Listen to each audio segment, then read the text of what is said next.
Are we live? Should be the- Live and in living colors? All right. I'm gonna call to order here the March 24th meeting of the Durham Select Board at 6:30. We have a quorum and we begin at 6:30 here with the Pledge of Allegiance. Pledge of Allegiance. To the flag of the United States of America and to the republic for which it stands, one nation, under God, indivisible, with liberty and justice for all. All right. Any amendments to the agenda? Just trying to find here. I want to make sure it's in the right order here. No, I don't see anything. Any amendments to the agenda? All right, seeing none, any public comment? Okay, seeing no public comment. Where do I have a motion to approve the draft select board meeting minutes from the March 10th? So moved. Give it to John. Do I have a second? Second. All right, I'll give it to Rebecca. Any questions? Any discussion? All in favor? Any opposition? Seeing none, that passes unanimously. All right, old business. So we had a question about elected committee member appointment and discussion. So the budget committee has a vacancy and people have asked if it's something that the select board is going to fill. Checked with town legal counsel, and while the select board is legally required to fill roles on the school board and legally required to fill roles on the select board, all other boards and committees are at the will of the select board as to whether they want to choose them or not. So it's really dealer's choice. And so I want to open up the floor for discussion as to see if it's how we feel about processing that request here in Durham. So, I personally don't think it's appropriate for us to fill that slot. It is a town appointed position, mm, just like John, you were elected by the people of Durham. The budget committee people, they are elected by the people of Durham. That's not our way. I don't feel comfortable with that. okay. Any other? Josh? I mean, I'm kind of torn. I agree that we're appointing somebody that's going to review our work, but at the same time, I think more voices from the public is important. For me, though, it comes down to timing. Mhm. And frankly, I think we would have to do what we've done in the past, which is put out a call for, we call them applications, Mhm. and vote on it. So we wouldn't even, I mean, best case scenario, we'd be looking at it at our next meeting. Is that enough time? 2 weeks though? 2 Right, weeks is and the that's- minimum usually. Yeah. And so that's pushing it. So I'll be honest, the thought of appointing somebody to that, to the budget committee never crossed my mind until I think someone raised it to me after our last meeting. Mhm. And I think the day of is when someone first mentioned it, and the first real conversation I had was after the meeting, and I think the timing is just off on it now. But otherwise, I think in the future it's something that we need to consider doing when a vacancy opens. Apologies. There are 8 people currently on the budget committee Yes. right now. Okay, that's fine. I don't. I mean, it's not like the situation of the school budget. I know that those are Mm. different rules. School board were required School to. board, sorry. Yeah, by law. Right, and so that's a different situation altogether. But and for the select board, for instance, that's a different situation altogether. But I mean, there are 8 positions already.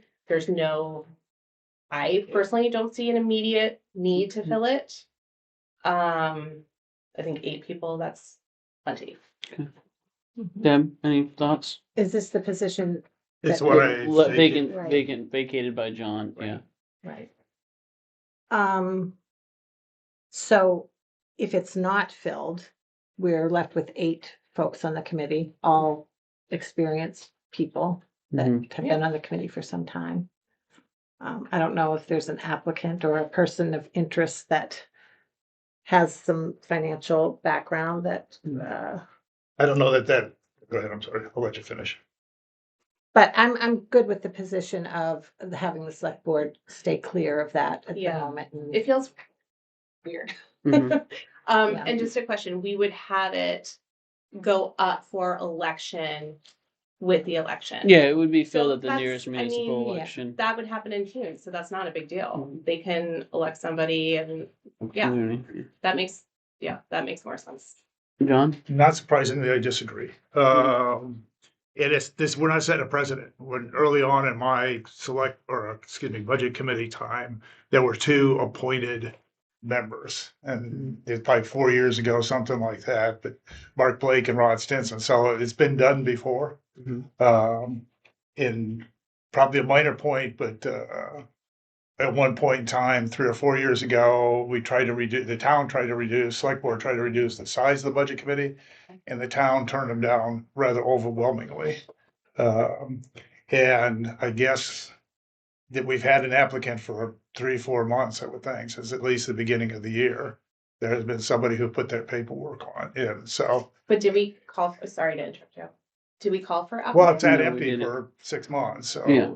there was plenty of opportunity for those who wanted to.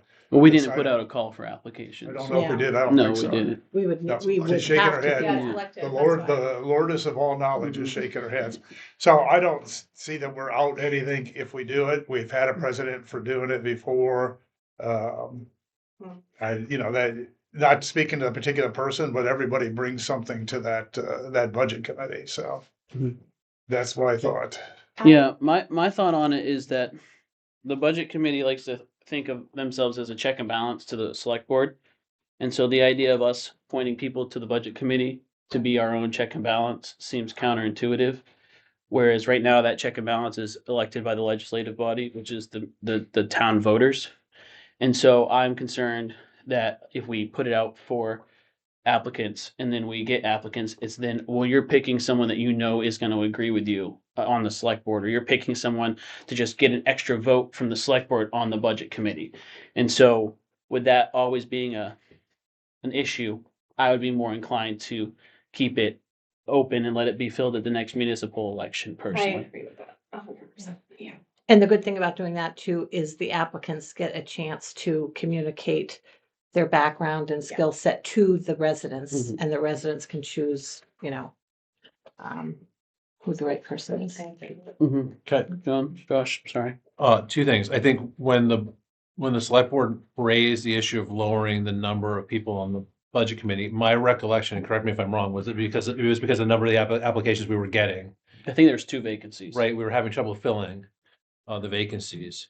I mean, and I agree with you, John. I have no issue appointing. I think that's part of our role on the select board. My issue is timing. So for now, I mean, frankly, if this had been raised, when you were elected, I can't remember when that was anymore. It seems like yesterday. November. November. Yeah, I mean, I think if it had been raised then, I think that would be the appropriate time to do it. I think now in the middle of budget season, Mhm. I'm not sure, but I think in the future, I think it's something that we should be doing, as soon as a vacancy opens, is we should be putting out a call for applications. Mm. And I know that we've had one person express an interest doing it, but I do think we need to be consistent, Mhm. and put out applications. I just don't think it's fair to have somebody sort of jump in the middle of budget season. And essentially, we're going over the budget, budget committee members are here. That's my personal thought, but I agree. I think in the future, it's something that needs to be done immediately. All right, do we have any suggestions for the evening then? Because what I'm seeing is we're choosing not to appoint. I make a motion to vote. Okay, what's your motion? I vote to not accept it, Well, vote to leave the position to leave the vacant, position vacant until people can, to be vote filled for at the it. next municipal Yes. election. Correct. Thank you for the wording. Yeah, all right, so motion from Rebecca. Do I have a second? A second. From Deb. Any additional questions or discussion? Yeah, I will say I politely just feel that this isn't our role if the community is intended for this board to be serving as a check and balance to us, I don't want to take that away from them by opening it up and then potentially getting accused of picking someone to be a select board favorite or something like that. So I want to leave this up to the legislative body, since we're lacking any sort of charter for the organization and stuff like that. I just feel like it's best to leave it up to the voters, which since I've been here is what we've done with this sort of role. So that's just my 2 cents. But any other discussion? All in favor? Any opposition? 4-1. Did you get that, Jessica? Perfect. All right. Next business order of business: pay as you throw contract. We've got here the great power and responsibility of picking bag colors, I guess. Jerry, is there anything you want to add about the pay as you throw contract? No, I just need authorization, authorized Mhm. action, yeah, and then get it to me, so. Yeah. Today's date will be I had a question about it. So because we had broached the subject about having advertisements on it, are we able because I didn't see anything in the contract, are we able mid-contract to change the logo or add a logo to the bag? There wasn't necessarily anything. I don't know, and I think you should have more Yeah. discussion about that. If we were to Right, decide, right, of that, course. so I can't answer that. Mhm. I don't, Okay. I've never seen an. Yeah, I haven't. I was just kind of flippantly making the suggestion, but I think if we wanted to discuss that more, we'd also have to get some feedback from town legal counsel just about appropriateness of. Of course, I wanted to make sure because I anywhere in the contract about changing the logo was not incorporated into it, so I assume that that's okay. I don't want to assume, but I would assume that that's okay to change midway through. Like we could change that. Yeah, I think that if we decide to go that route, if that's even an option, we'd be talking about kicking that in and follow in the 2028 budget. Yeah. Just because the pay as you throw guy's reaction was like, I hadn't heard of that. I guess you could put anything you want on there, and think that there's more discussion to be had there. Yeah. Yeah, because they have the back print with the logo and artwork, custom program information, but doesn't say anything about midway through. So I was just asking. And what I'm seeing in front of here, Jerry, is we've got purple bags for the small bag, and then yellow. Well, For the no, large? they're just. I think they can be the same color, Mhm. at least they are in Brunswick, where I buy mine. Okay. Well, we're thinking about, I have a couple of questions. Has the attorney looked at the contract? Or Yes, do we need to? And then the other one, there's no comment in there, and I probably know this answer, but there's nothing about they're doing any quality control. You know, we talked Mm. once about maybe them doing one or two, looks at it, but I didn't see that in the contract anyway. And I don't want to foobar the contract. I mean, we got to get going on this sucker, but just as a note, there's nothing about that in there. And then last but not least, while you're thinking about it, this is more a comment than anything else. There is an inflationary clause with this, which, you know, is no great shock or surprise, but you know, a year from now, it may not be $3. It may be $3.03 or Yeah. whatever the CPR is. I think Jerry actually helped negotiate that inflationary cost down too, right? well, no, they had the CPI index and then they added 3%. And I called them up and said, you know, I'm okay with a CPI index, but 3% on top of that, I think you could like get rid of that. And they said, sure. Which is, I mean, that's 3% annually, which is savings there. But that's That yeah. was just a comment so the people watching at home will know that next year it could be $3.09. So, Yeah. I just know that we've had a number of residents concerned about the quality of the bag and how thick they are Mhm. and whether that works. So I went and got some bags, none that, these are just normal bags that we use. But this is like a contractor bag.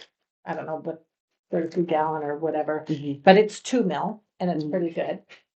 A Costco bag, which my daughter gave me, I never used these before, and noticeable difference from the bags I normally use. I'm like, wow, these are good. This is a 2 mil bag. And this is one that we just put in our household garbage can in the kitchen. Then there is, these are 0.8 mil, and these are very thin. If you're really trying to shove a bunch in there to get it in one bin, this 0.8 is not very good. I don't have an example of a 1.5, and this is, like 0.7 or something, I don't know. This is a smaller, like in a bathroom bag, very, so I don't, you guys looked at a 1.5 mil, do you think, right? Did someone look at that? I Is that believe that, Brunswick's? yeah, That's I looked at Brunswick's, Brunswick's and it was somewhere around right here. Yeah, In terms, Thick it enough was, that you think the it was residents thicker would than the be, bags that I currently Okay. use at home. I mean, But- I just, that was a big concern that I was Mhm. seeing on social media about people's, experience with, having these bags for their town, and, I just want to make sure that the 1.5 is adequate across the board. Yeah. yeah, and just for Everybody the or- record, so my friend in Brunswick who uses the 1.5 bags does have a cat with cat litter, and she says it hasn't broken with the litter. I don't know how, I now come to think of it, I didn't ask her how much she puts into it, or like, the weight of it. Mhm. But I know that was an issue with some residents for cat litter, because that's a primarily a very heavy thing to put into a bag, but she said it has not broken. with Jerry, it. do you have, in the Brunswick area, is it 1.5? No, do you know the bag? I don't know, I thickness? just buy them and put my trash in. Yeah. So, Do you have any concerns with the quality of your bags that you use in Brunswick? Nope, Okay. been using them for 5-6 years. Mhm. I think Brunswick is 5, that's what she is. Yeah. Any other questions on the contract? Good point though, John. I think that everything isn't impacted by inflation. I'm just happy that we've taken that 3% on top of Terry did a good inflation job, yeah. rider off. All things considered, I like Blaze Orange bags personally. They stick out and I can use them as a makeshift hunting vest if I But- need to. North Yarmouth uses orange. Do they? Yeah. That's what he said. I How don't about think, I think purple? orange and blue are not options maybe. Yeah, so we do Okay. purple. We had a town staffer likes purple. Yeah. I say Purple. purple. It stands out, and I think that from the front of the truck, they can look back and see it. Mm-hmm. What? It's like the one color I didn't want. Oh, Oh boy. it's in the trash bag. Yeah. It's going in the trash can, man. It reminds me of the bags I used to buy that I didn't like the smell of. Oh, the lavender stuff. Yes, thank Yeah, you. we'll have to get you an air freshener then. That's, They're not gonna pick yours up anyways. They never do. I don't think so. these have a scent. Well, Are they, it's actually, that was a flashbacks. question It's- we had too. it's when I first saw Are it. they Where to go. unscented? Yeah, the one I okay. sniffed today was They're unscented. not Okay. scented. Should No, I think we want unscented. No, those make me What I thought sneeze. when I saw They make this. people sick. Yeah, they're I'm sure you use them. No, it just, it reminded me of that. I Well, mean, okay, if you guys want No, green. purple is fine. purple's I'm fine. just- If I'm not gonna get my free hunting vest, I'll go I with mean, do we purple. want to open So. up to the everyone No. else? I make a motion. Yeah, right. John's cutting That we this accept off. the contract with purple bags. All right. I'll second that. Much to Josh's chagrin. Do we have any other questions or comments? All in favor? Any opposition? Seeing none, that passes. Just a reminder, anyone watching at home, this isn't gonna start until August 1st, or the first week of August for the trash bag. So I'll repeat that. First week of August. There you go. But we will make sure that the trash bags are available ahead of time. All right, where'd my agenda go here? Oh, yeah, we didn't talk about the art. Oh. I think that for me, the Durham seal is sufficient for the logo on there. Yeah. I don't know what else we would put out there. So that works for me. Alrighty. Continuing through old business, we are to the budget review. So last meeting was a bit of a marathon meeting for those who attended and watched at home. I appreciate everyone who did make it. But at the same time, last meeting was really serving as an opportunity just to get the budget put into public record so people could access it and have it out there. And the intent was a super, super high level review. So the way we're going to do budget review this year is the select board is gonna go through section by section tonight. We're gonna review it, get feedback from department heads, get feedback from town manager. We can ask all the questions we want. Next meeting, two members, the chair and the vice chair of the budget committee will also be in attendance to ask questions on facts and figures and stuff like that. And next meeting is when the select board will make our official finalization of the first draft of the budget and then send it to the budget committee to get their review of it, input. It'll come back to us. We'll get another look at it before it becomes warrant language. So does everyone understand that timeline? So the hope tonight, and I'm open for discussion as to how people would like to go through it, but the plan tonight would be go section by section. And that's where we could ask questions. Generally, you know, we're asking questions when we see something go up or something go down. And so this is a good chance because we have Mark here as well, who is who we've hired as the town accountant. We have both of our department heads, and we have our town manager here. So any questions before we get started? Okay, Jerry, is there anything you wanted to go over to kick us off here? Do you just kind of like the format, do you want to go through capital again? Are you good with that or? How do folks feel? Do we want to go through capital? Can I ask you a quick question? I'm sorry. Are you gonna include the staff, the two department heads? Cause Yeah, if they're not, here, right here. I'll put that right here. yeah, but I was gonna say, if we don't need them, we can send them home. Mhm. No, they can stay. Yeah, in case we have any questions, yeah. Sorry, guys. Thanks, John. Yeah. I was gonna go. As soon as we send you home, one of us is gonna go. have a question that Actually, needs to guys, be just at the answered table. anyways. So, I'm going home to hot seat. Yeah. Trying to kiss them. yeah, I know. Come on, medical. So, yeah, As we're getting started, the summary, Jerry and the staff and whomever, that the summary analysis highlights is excellent. yeah, really, Yeah, I agree. I really think that was a helpful way of looking at it, at least for me. And I know that people in the community have already been referencing it, which is, I think, great, rather than making people dig through spreadsheets and stuff like that. That's always there for people, but this is a good summary and shows the overall, nuts and bolts. So, Hopefully it just clears up some misconceptions on mill rates, Mhm. evaluations and that sort of thing. yeah. And just reminder to everybody, this is a 12-month budget. We're done with the 18-month budget. That's behind us. Mm. This is a 12-month. So, Jerry, I'll let you get started here. Yeah, so I want to just look at the public works capital, because I think there's some things in there that's important to kind of look at. Because we added some infrastructure projects, it wasn't just equipment, so in previous years, it was really just equipment.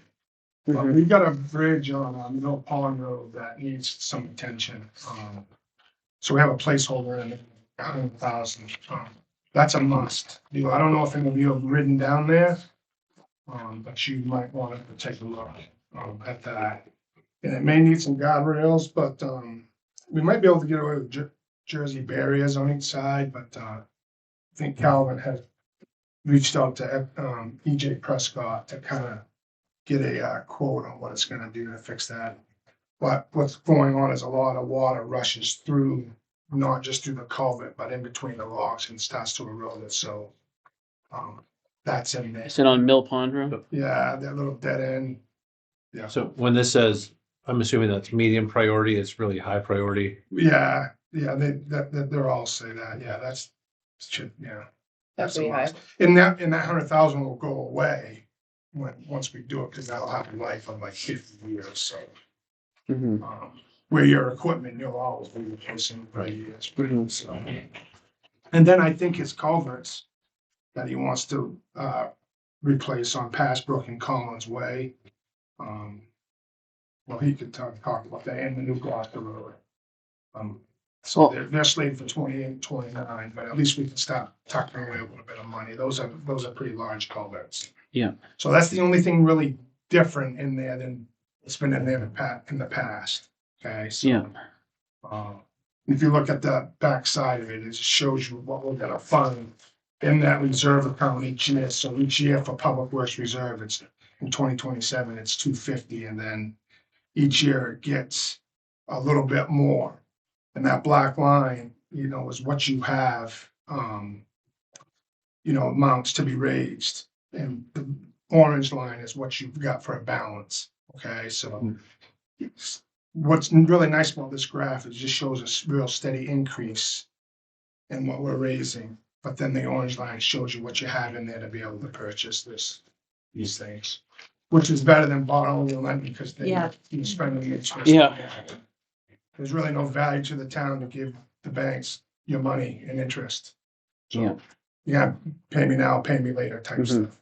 So that's really the only thing that's really changed from last year. The fire department's reserve is pretty much the same as it was last year. Other than I think the amount went down from last year. But again, the mental graph kind of shows you where we're at in the funding level. It's pretty steady. So that's how you read that. Each year, what the plan is to fund every year. Mhm. So as things come up, we look at this every year, things change, like the price of a plow truck a couple of years ago is not the same as what we're paying today, so you have to keep an eye on those sorts of things, so that's kind of our capital. So I believe the whole capital reserves account that we're funding out of this budget is $395,000. That's your transfers outline your budget. I'll show you that when we get to it. That's just investing in our future. You're gonna need it at some point. Any questions on capital reserves? Calvin, you have anything to add? Chief, you got anything to add about yours? If you're looking at the fire department under type, they all say purchase. Half of those are actually rehab. So the Mhm. same thing we did to the ladder, when you start seeing the reduced amounts, we're rehabbing half our trucks. Mhm. So they're slightly older, but low mileage, good working condition. So rehabbing makes sense for us. I mean, buying $1 million truck does not make sense. Right. Pennies on the dollar does. Mhm. So even though it says purchase, it's purchasing rehab, not new. Good point. There's no, whatever program we're using to do this, I mean, maybe we should include that as a type just for clarity for Yeah, that could be for helpful. folks. Cause that is helpful to know that. Yep. Yeah. Well, one thing I think I asked last time too, I see rescue boat 2045. We were able to secure grant funding for that this time around, so we hope especially in the public safety side of things, not as much grant opportunities for public works. Sorry, Calvin. But we hope to pursue grants to not have to make some of these purchases should they become available, but we still want to plan for them because we don't want to just go on hope and then get to a situation where we didn't plan for it. So I just wanted to note that because I know that there was some great outreach on the purchase of the rescue boat being grant funded, and people might say, why is it in here if we can get a grant for it? Those aren't guaranteed. So I have a couple questions about the buildings. Mhm. We spent a lot of time over the last year or so talking about the Eureka Center. Mhm. And I'm noticing the only improvements are slated for 2040. Yeah. Is that, I mean, we talked about how, there were some issues with heating this past winter. There's the lights that people have been asking for, and I mean, that parking lot's full tonight. I don't know if it's everybody here, but it's full tonight. Well, the bats I think are fixed, but are addressed, but I think those are things, and I don't see those sort of listed here, and so I question, should they be? But also, I know we're not going to use this to build a new town hall if and when that comes. But it seems to me we've spent a lot of time talking about the space there. And there's the general repairs, I think it's 20,000 in 2030 and again in 2040. I mean, is it time we start talking? And again, I know it doesn't go in here, but this is this made me think of this discussion, you know, are there small things we could do to make the town office more user friendly to not only the citizens, but also staff? Because there's a lack of room. And should we be putting some money aside to, to, you know, we saw plans to get plans drawn up and get the cost so we can share that and the citizens can decide, is this something that's important for us? And so, again, not necessarily a discussion for tonight, but it raised those questions and I thought this was the appropriate time to bring it up. Because I think it's important, you know, I had a conversation with somebody tonight about the budget and things and one of the things that they said, and they don't live in Durham, they don't live in Maine anymore. That they said was you have to keep the staff happy because they're the most important thing you got. And I think the town office needs to be addressed in some way. And does that mean a new building? Or does that mean there's a way to make it more user friendly for everybody? And so just I can speak to the two items you mentioned. The light is in the works with CMP, mounting a light on the pole out here that will illuminate the parking lot at Eureka. I don't know why it's not done yet, but I will check with them again. They said it's on the list to get done. what's the cost? I'm sorry to interrupt. What's the cost of the town for that? Just a monthly, it's just gonna be a Maintenance. Yeah. small, Like small 15 monthly bucks, fee. Yeah. Yeah, and the heating system, I had Northeast Heat Pumps come out and evaluate the heat pumps to see what was happening there, and they informed me that those are actually 36,000 BTU industrial sized heat pumps. They said they don't even sell them that big, so they said there's no way that those won't heat that building. So we adjusted the louvers, made a few adjustments, and what was happening was the heat was blowing down because the louvers were down, thinking, well, it will go down because heat rises. Well, what it was doing is it was going down and then coming back up in front of the unit, and the unit was thinking it was up to temperature and shutting off, even though it was cold in the middle of the room. So it was cycling. And so we put the louvers straight out, and within a few minutes, we noticed a difference. And he said, you won't have any more That's it? problems. That So- was it? That was it, yeah. It was just the way the adjustment of Great. the louvers were. Maybe that's what's wrong with my house, okay. So, because it was just cycling, it was thinking it was up to temperature, so we have purchased a thermostat to go in the middle of the room that will program back to the unit so that it'll actually be getting the temperature from the center of the room. So that problem is solved. That's problem Yeah. solved. Thank you. I knew you had done that. I didn't realize it solved the problem. Yeah, and I'm really happy about the light because that's a Yeah. concern that we've gotten. Yeah. My experience with CMP is they do things on their own schedule. That's- I'm pretty sure it will be done before next fall when we need it at night again. Right now, we're fortunate it's still daylight. Mhm. Yeah. To your point, Josh, about long-term planning for the building itself and for the town hall, I think that that's an important discussion.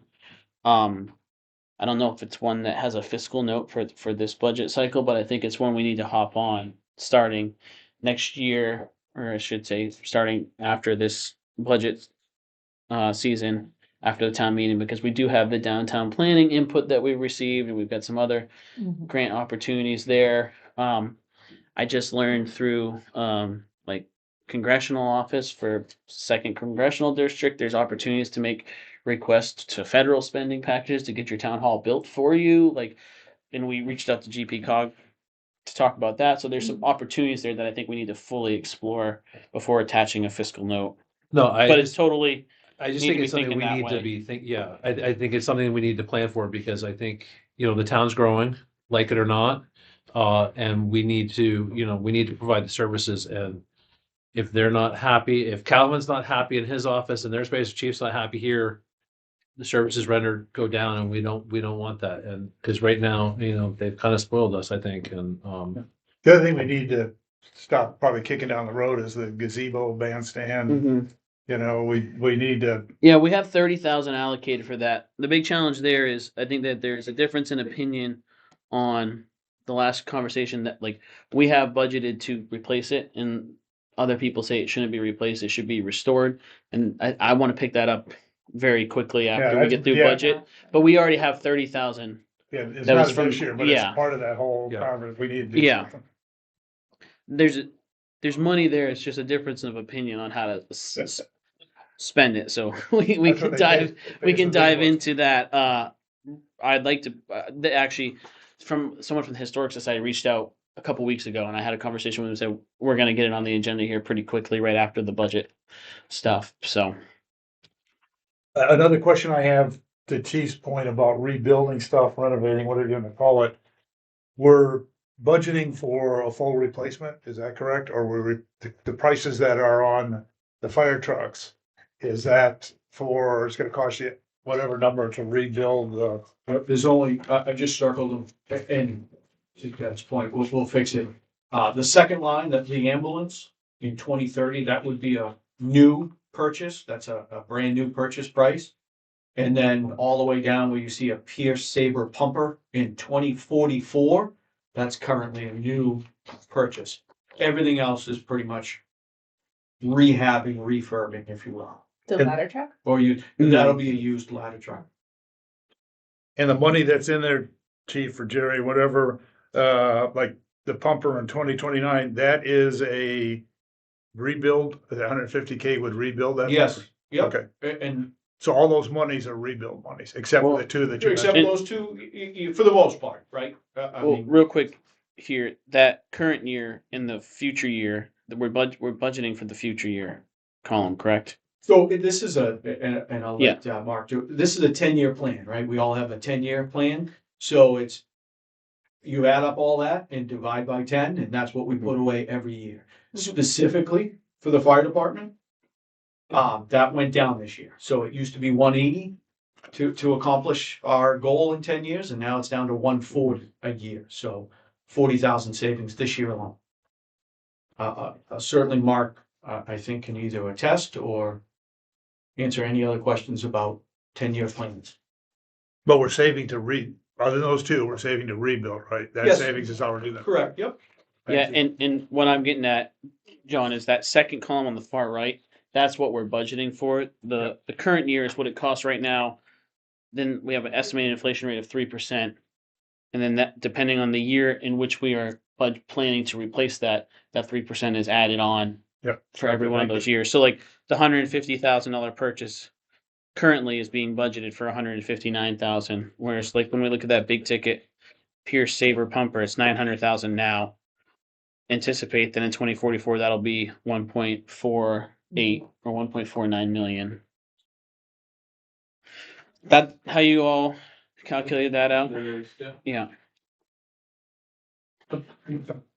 Plan goes out to 2045. Yeah. It's more than 10. They're all a little bit different, right? Mhm. Look at Yeah. what's 2042. This is 20. The building stock goes up to 2055. Mhm.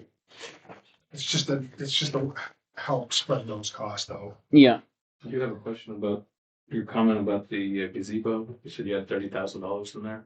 I thought that there was 30,000 last year allocated in a warrant. warrant article for to be used for gazebo repairs. Okay. I think that was asked to be pulled out of The building. the building reserves to earmark that. Yeah, we'll have to add it for this work. Yeah. It needs to be in this worksheet properly. Yeah. And I know I asked this before when we were looking at Calvin's your line, the mobile traffic control lights are the lights when you're doing construction and there's, but we don't have anything in here, or maybe we have a solid plan ahead. If we're gonna purchase any more radar type signs for the speed problem, I think we said we have two that you locate based on resident feedback or what you're hearing. And our plan is to stay with two. We don't think we need to do anything different. Apply for a grant to get a third one. Okay, great. Hopefully get it. Mhm. Okay. Well, I think I can make that work. We'll just move them around as needed. Yeah. Okay, thank you for that. I just wanted to get that on record. I will say I really like seeing the automated lights in there, because even though I do appreciate getting the wave to the people holding the signs. If we can do more with less and get those people working in other positions while we're having the lights take care of that, I think that increases efficiency, which is good. Well, you show up with 4 guys to do a job and you lose half your crew to holding flag and Yeah. one guy driving a truck and one open. Yeah, It's not very productive. no, I appreciate that. We're trying to find efficiencies where we can, and I think that's a good example of it. Any other questions on capital before we start getting into the budget itself or the other elements of the budget? I just think you thought this out really well. I appreciate it. Yes, thank you for that. Alrighty.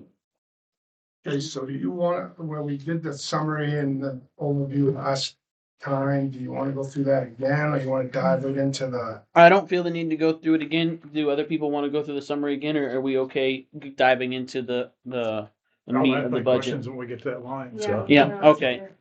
I will first go over the revenues, so we're estimating that revenues will be up 15.3%. Okay, yeah, page 7. But I just want to point out the yellow marker in there. That's your pay as you throw revenue, it's at the 125. That literally is a dart. Okay, so the waste zero people said you would get about 150,000 in a full year. We're starting a month later.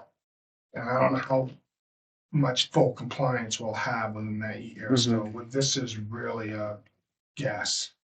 If you Yeah. think you're better at guessing, you can put whatever number you like in there. Cause I don't know what to put in there other than that. Yeah, I mean, I'm torn on these things because when it comes to revenue, I like to try to be really conservative with our estimate because I'd rather see us underestimate revenue and have a surplus than overestimate, knowing that our surplus goes into fund balance, which we are then rolling every year right into the next year's budget. So it's not like a lose it or use it type scenario. But at the same time, I don't love the idea of being super conservative in that estimate, completely underestimating revenue, and then having a huge surplus. So I don't know what other folks' thoughts are. This reduces the estimate from 154,000 to 125,000. Do people want to see that brought down to 100,000 or a different number? So that's the question, the biggest issue I had, and for me, I've already started talking to my wife and kid about, how we're gonna do better. I agree with you, conservative. On this one, I'm thinking we should go to 100,000. I don't know. I mean, I'm open to it. I feel like the people that showed up at our last meeting were very positive about it, but I have no idea if they're a good representation of the community as a whole. Yeah. And so I think going lower, Jerry, I understand it's a guess, and you're basically asking us if we want to second guess you. 99% of the time I would tell you no. This is one time where I might say I think it's better to go low. The point I'm trying to make is we don't have any data Right. to go Yeah. on. Yeah. So real quick, I just wanted you aware of that. to give you a That's all. perspective, we're operating on the assumption there's 1,600 households in Durham, and if we were to average one bag a piece, one small bag a piece, so $1.80 a week times 52 gives you $93.60 a year per household if they're throwing away one trash bag a week. That works out to 147,000 total for the 1,600 households in town. If people are throwing out a 33-gallon trash bag, that brings the number up to like 250. And so I think that 150 is a rough estimate of one tall kitchen bag per household per week, assuming full compliance. That's where I think that number comes from, and we just can decide from there. Mark, I saw you had something you wanted to. Yeah, no, I was gonna make the same calculation. Yeah. Well, I have 2 thoughts about it. One is, I think 150 something was the contractor's estimate. Mhm. So I'm okay with that. But the other thing is that having watched trash go out last week, I think by September, you know, there will be no trash in this town. It's all going out Yeah. right now. Yeah, with the free pick. So I don't know how many bags are gonna be needed, but you know, you all drove past the trash piles the last Mhm. Wednesday, Thursday and Friday. I'd go with 150 because I don't want to tax. If we're comfortable with 150, or I am, then I would go with that. Although Well, we do have to remember we're only collecting bags for 11 months, not 12 months, because of the free Okay. months. So I'm at 125, then Yeah. 130. I don't want to go down because that's another $25,000-$30,000 Yeah. we have tax for. yeah, I agree. I'm just, I guess, the compliance issue, since, we had tags. And you got 26 free ones and people are still cutting them in half, selling them. But Yeah, I mean, I don't know. I personally don't know that we're gonna have that much cheating. There's always some cheating because what the hell, you know, let's beat the man. And, but I think I know. 120 or 130, I'm good with. Yeah, I agree with John. I think that Yeah. there's gonna be like an eighth or maximum a quarter of the community won't be in compliance, maybe. I mean, it's hard. to- Well, sorry to interject. Yeah. The Waste Zero guy said that they find most it's pretty high compliance even Well, without an enforcement. So because of a lot of people also probably going to a private trash collector too, that's revenue that we won't necessarily see with it. So taking that into consideration, I think the 125 is conservative. I mean, it's a shot in the dark, and Mhm. yeah, I agree with John. I think it's fine. All right, I'm also okay in with that. favor of the 125. I'm good with it then. It's a good, Sorry, it's a good Josh. guess, Jerry, I think. I know I make two. I don't, but my household makes 2 bags of diapers a week, so I'm gonna be covering at least a good portion of this right now. So So Josh, you'll be paying our taxes. Yeah. That's great. Thanks. Did you want me to read out each category of? Okay, so on excise taxes, we're estimating that's gonna go up 12.1%. sorry, can you give us the line number? Well, it's on page 6 of 20. Yep. This is the top of. Oh, there we are. Perfect. So Okay, I'm sorry. just giving you the. Yeah. total, not- So it's a combination of a bunch of lines. Yeah. So page Page 6. six. Yeah, I just didn't know where we were, Jerry. Yeah, revenue. Sorry. All right, and then permits and fees, we're estimating an 86.5% increase there. And I'm sorry to interrupt you, just to be clear, this is funding sources, so. Right, the revenue. Percentage. Revenue. Right, so just for people listening at home.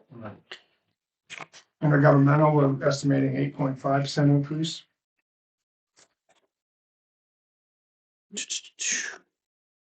Charges for services, we're estimating a 54.2%. And a large part of that's the 125 From thousand the in the bags, yeah. Can we go back to state revenue, or maybe we're not there yet, and revenue sharing? Is that what happened to, what happened to that, I guess? The state just, Oh, intergovernmental. intergovernmental. I'm on the first intergovernmental. line under Did I jump too intergovernmental. far? No, you were there. We have it budgeted at a 1.7% increase. But that's like, but yeah, but I mean, the question is, 2 years ago it was 680, now it's 613. Mhm. The This state comes just, right off the state revenue sharing page. no, I got it, Yeah. but I mean, do we know why? Is the state just said they don't like Durham? So our valuation goes up, so we get less. Yeah. It's to subsidize smaller communities, and so if we're getting a higher valuation, the subsidy from the state is decreasing. Is that an accurate assessment? If your valuation outpaces other communities' valuations, it's basically how it comes down to it. Mm-hmm. Yeah, You guys aren't getting what they call revenue sharing number 2 anymore, Mhm. because your mill rate is higher than the amount, or it's lower. The state establishes a mill Yeah, rate. there's a tier system for how much And you get. Everybody gets revenue sharing 1. Again, it's based off of your valuation and basically a per capita Mhm. calculation within the town. So how many people do you have in the town and what's your valuation? And then there's revenue sharing too, and the state establishes a mill rate. And I believe if you're either over or under, you don't get it, right? Mhm. I can't remember which way it is, but you guys are on the wrong side of it. Mhm. Meaning if your mill rate is over or under the state's average mill rate. Yeah, so we get the tier 1. That's all, right? Yeah. Mhm. All those $1 million houses. Well, I Yeah. was just gonna say, so the most expensive house that was built in Androscoggin County was right here in Durham. Yeah, sold for like So when the 1.1 evaluations million. that the county gets with all these towns in Androscoggin County, if Durham's gonna keep building $1 million houses, it's gonna be interesting to see what these numbers look like as they come in each year. Mhm. Just letting you know.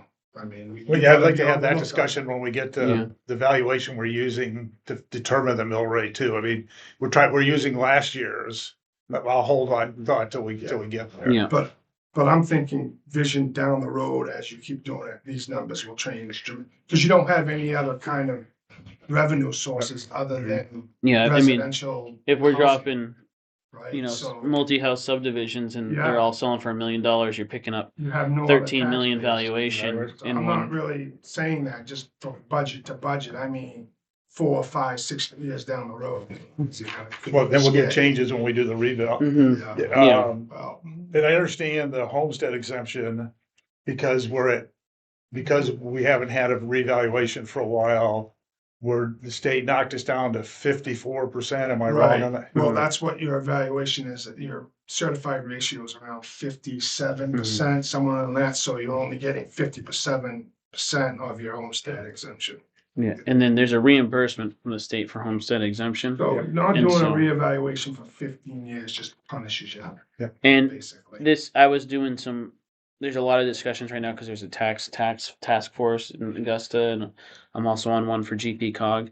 This is a pretty common issue that a lot of municipalities have run into, and is delaying their reevaluation for so long that people are starting to realize, like, I'm only getting 60, 55, 54% of the homestead exemption, and there's a lot of talk about trying to push to get that homestead exemption increased, which makes it even more important to get that reevaluation. Because if that goes from 25,000 to 30,000, people are going to want the full 30,000, myself included.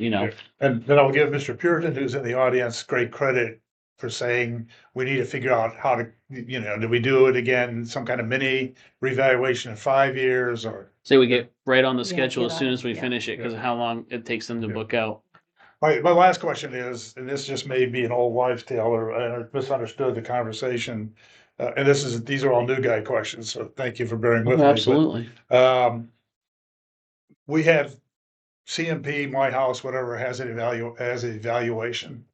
And does the fact that we haven't had a revaluation have any input on that? So let's just say CMP is $10 million of value in this property.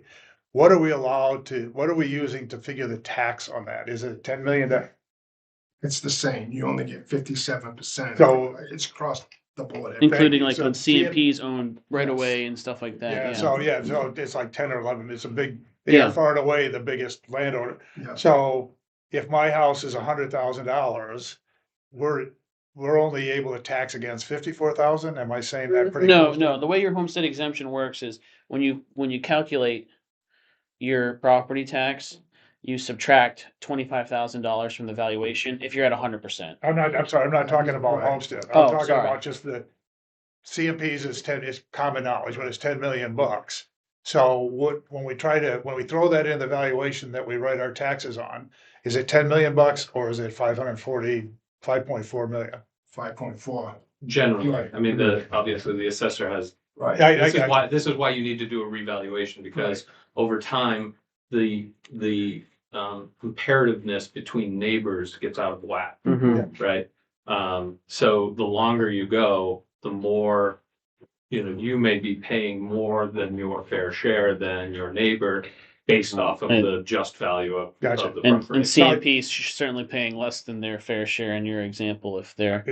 Yeah, but I guess my point is for everybody On else. average, it comes out to 54%. Yeah, so the That's fact that correct. we had $10 million of increased real estate this year, that's not only 5.5, 4.5, what 5.5 of valuation. valuation That's that correct. we get On taxed average. against? So it's more than just homestead is what I'm trying to say. Yeah. You know, Well, the when- bigger impact is really the fact that our tax base value isn't as big as it looks Yeah, like. and, well, when the reevaluation goes in, it'll likely be much higher. Yeah. And so we'll now be dividing the total expenses by a much bigger number, so you'll see a mill rate decrease. Yeah, no, Yeah. I got that. And then it shifts the burden, so the $1 million house is now being charged taxes at $1 million valuation as opposed to the Yep. $300,000 house being brought down, you know? Okay, that Yeah. answered my question, because there was someone who doubted that. Yeah. The old wives get a lot of bad rep with those tales, so. I didn't believe, I'm sorry, I didn't mean to drag this out, but thank you. No, this is literally where we ask the questions and have the conversation, so I think it's a good point. And We so made- then, yeah, so then your other revenues, those are just kind of like off the wall revenues, like private donations or miscellaneous revenues that, you know, you never know when they're gonna come in and what they're gonna be. So we went down on that minus 4.8, so a total of 15.3 is what we're estimating as far as revenue changes, okay? Yep. So funding requirements for all the, you know. So real quick, Yeah. before we move on to the next page, does anyone have any questions about revenue sources? And keep in mind, if you don't think of a question now, we're gonna talk about this again next meeting, so feel free to ponder it and come up with questions if you I have have a more. quick question. Did the code enforcement fees include penalty fees or just the, permits? Speak to me more about penalty fees, like, I mean, I'm talking like they didn't get a demo permit. yeah, so and that- they So it's $100 expanded instead of their 50. Yeah, that would be in- business. Well, that would be included Eight- in, eight- in the permit fee, So it would the- just be a double permit fee. Yeah. Oh, I But if see. you're talking penalties, those get established by courts, and that has to be something that goes to court, and the courts establish. We don't believe we have any of those out there pending. right, you know, So those don't get Okay. budgeted for. Okay, Only the courts can establish penalties. We can't, we can judge them a double fee, but we can't, something would have to go to court, and the court would have to. okay. Make a judgment, and then let fees. Yeah. And we don't budget for an expectation of, People don't follow Penalties, their yeah. rules, Yeah. all right, Thank you. moving on from revenue sources. all right. So- Spending requirements, page 8. Yes, so general government's up 7.7, okay? Public safety's up 9.7. Hmm. Public works is up 0.5%. Community services 50%, but it's $1,000, and that's over like last year, which was an 18-month budget, so. Mhm. That's basically general assistance, we throw. Yeah, it's up $1,000. 50%, but it's a Typically small get it number. Back from the state, anything that we dish out, and we don't typically get a lot of requests for that, I mean, and some that we do, they don't necessarily qualify for. Some can go to the county, right? Some of those requests. Yeah, some of them, but we administer them when we're at work, so if there's an emergency, Anscombe County can Mm. handle it if we're not here. And there's a reimbursement Yes. from the state there We're as not well, open. right? What's that? There's a reimbursement as Yeah, well. we get reimbursed 70%. Yeah. Yeah, so. Okay, I guess I should have started this whole conversation. When do we get to the point that at least I'm not gonna vote for a 10.9% Mhm. increase? We gonna do that? when Next it's all week been- is when we're finalizing our budget. Just remind me to. bring Yeah. that up. We won't pull it over the wool No, over, guys, John. Alrighty. Jerry? all right, so where are we at? Page 9. So, Page 9. yeah, so, debt requirements 14.2%. Okay, so for a total of 11.3, total funding requirements. And the assessments of fixed costs, that's the county and the city. What's that? The assessment. Yeah. Yeah, that's, yeah. Can't really Well, I mean, it would be, I think, helpful if we reversed a little bit here to go over the summary to talk about what we're talking about actually being able to adjust. Because You wanna go on page 3? yeah, sorry, we should have done that to begin with. Well, it's So good to know those there's numbers, so. I think everyone in the room knows this, but I want to say it because I know people are watching too. Essentially, our budget's made up of three portions: the school, the county, and then our municipal expenses. Here as a select board, all we can do is pay the bill for the school and the county. We don't have a say in that. And so the residents in town, when we're talking about this budget, the only place we can really make adjustments is in our municipal portion of it. And so when you look at the budget here, our fixed costs are 77% of the total budgeted amount. So if we've got $1 we're working with, 77 cents we can't do anything about. Those are completely fixed. Our wages and benefits are about 14% of our budget. And so our discretionary costs, which are things that we in theory can make adjustments to, are 8.6%. Now, discretionary meaning we can choose not to pave roads, we can choose not to put money into capital reserves, those sorts of things. And when we're talking about the budget, we can't really focus at all on that 77% because we don't have any say about that. I will just say I have talked to the school board, and they told me that they never get public comment at their meetings when they're setting their budget. And so if you get a bone to pick with that 77%, we that's not here. We can't do anything Go about to it. their meeting. Yeah. And so that's what I just wanted to highlight right there.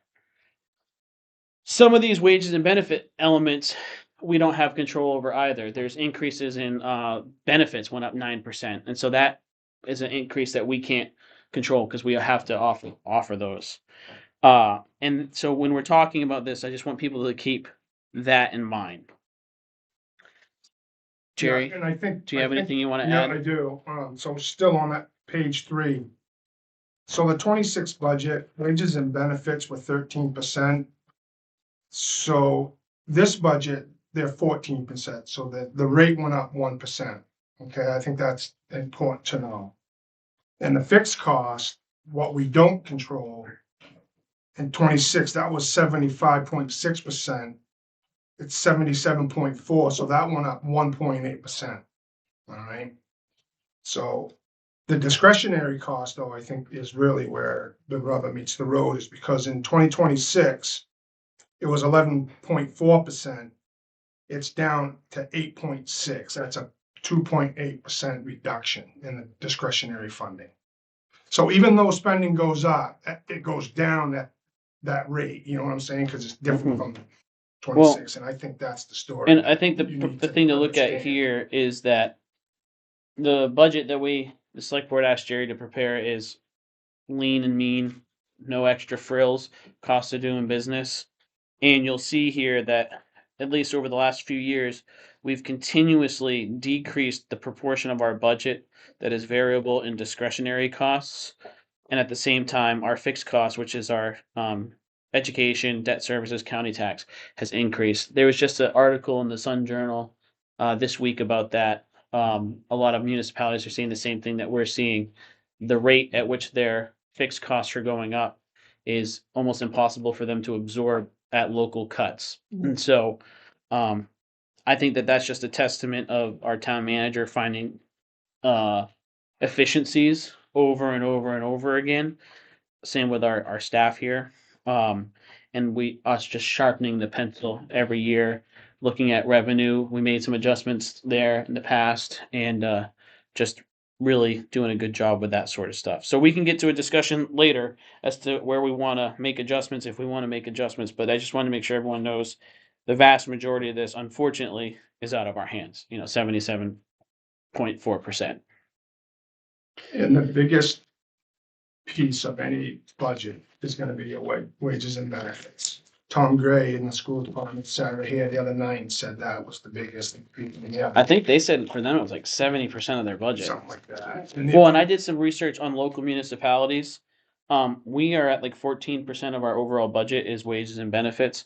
When we look at the surrounding communities, that percentage is more like 20, 30, and 40%. So we run a very lean staff here comparatively. Now, running it comparatively doesn't change the fact that it comes out of our wallet, but I just wanted to share that information that if we look at how we're doing compared to the other municipalities, we don't offer a lot of the services that they offer, and we're making up for that in savings on wages and benefits as a proportion of our budget. So just something to think about too. And the same thing with the county too. If you was to ask the county commissioners, what's the biggest increase in their budget? It'd be like just benefits. Yeah.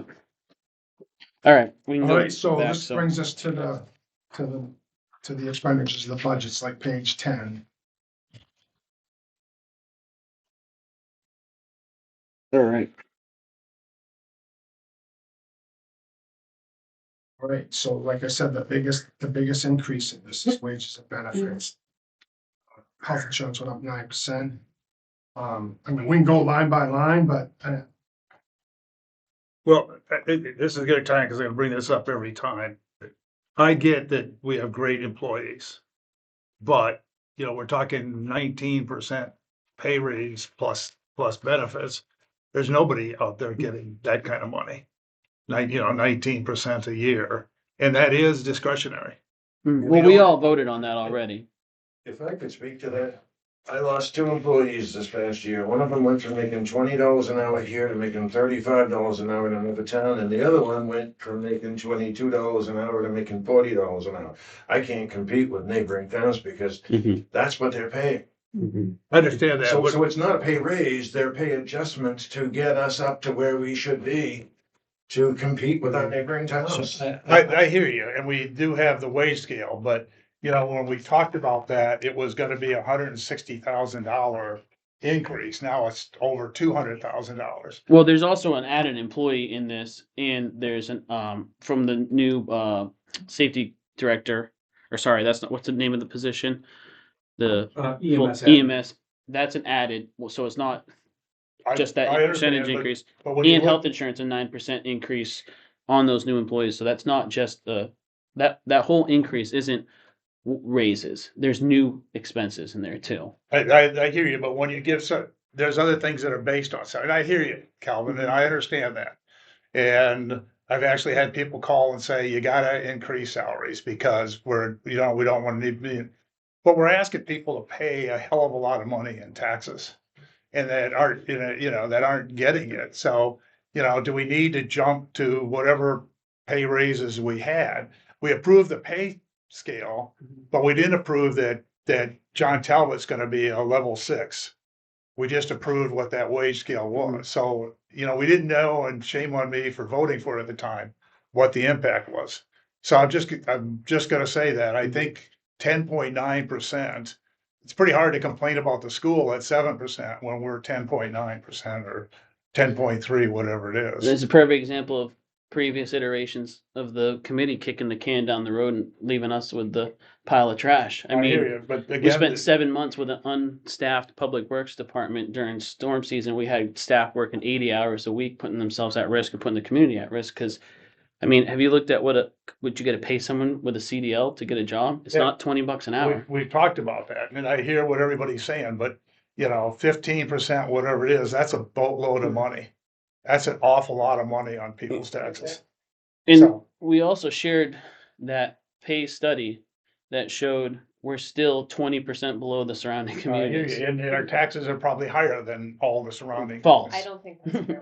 It's Well, not true It's at more all. than Pownell and some others, so, Yeah, It's a well, look at the different- services that Pownell has and the size of the community. okay, well, I mean, yeah, You You're can not make up gonna the convince numbers me. if you want, but you have to have the facts to back them up, John.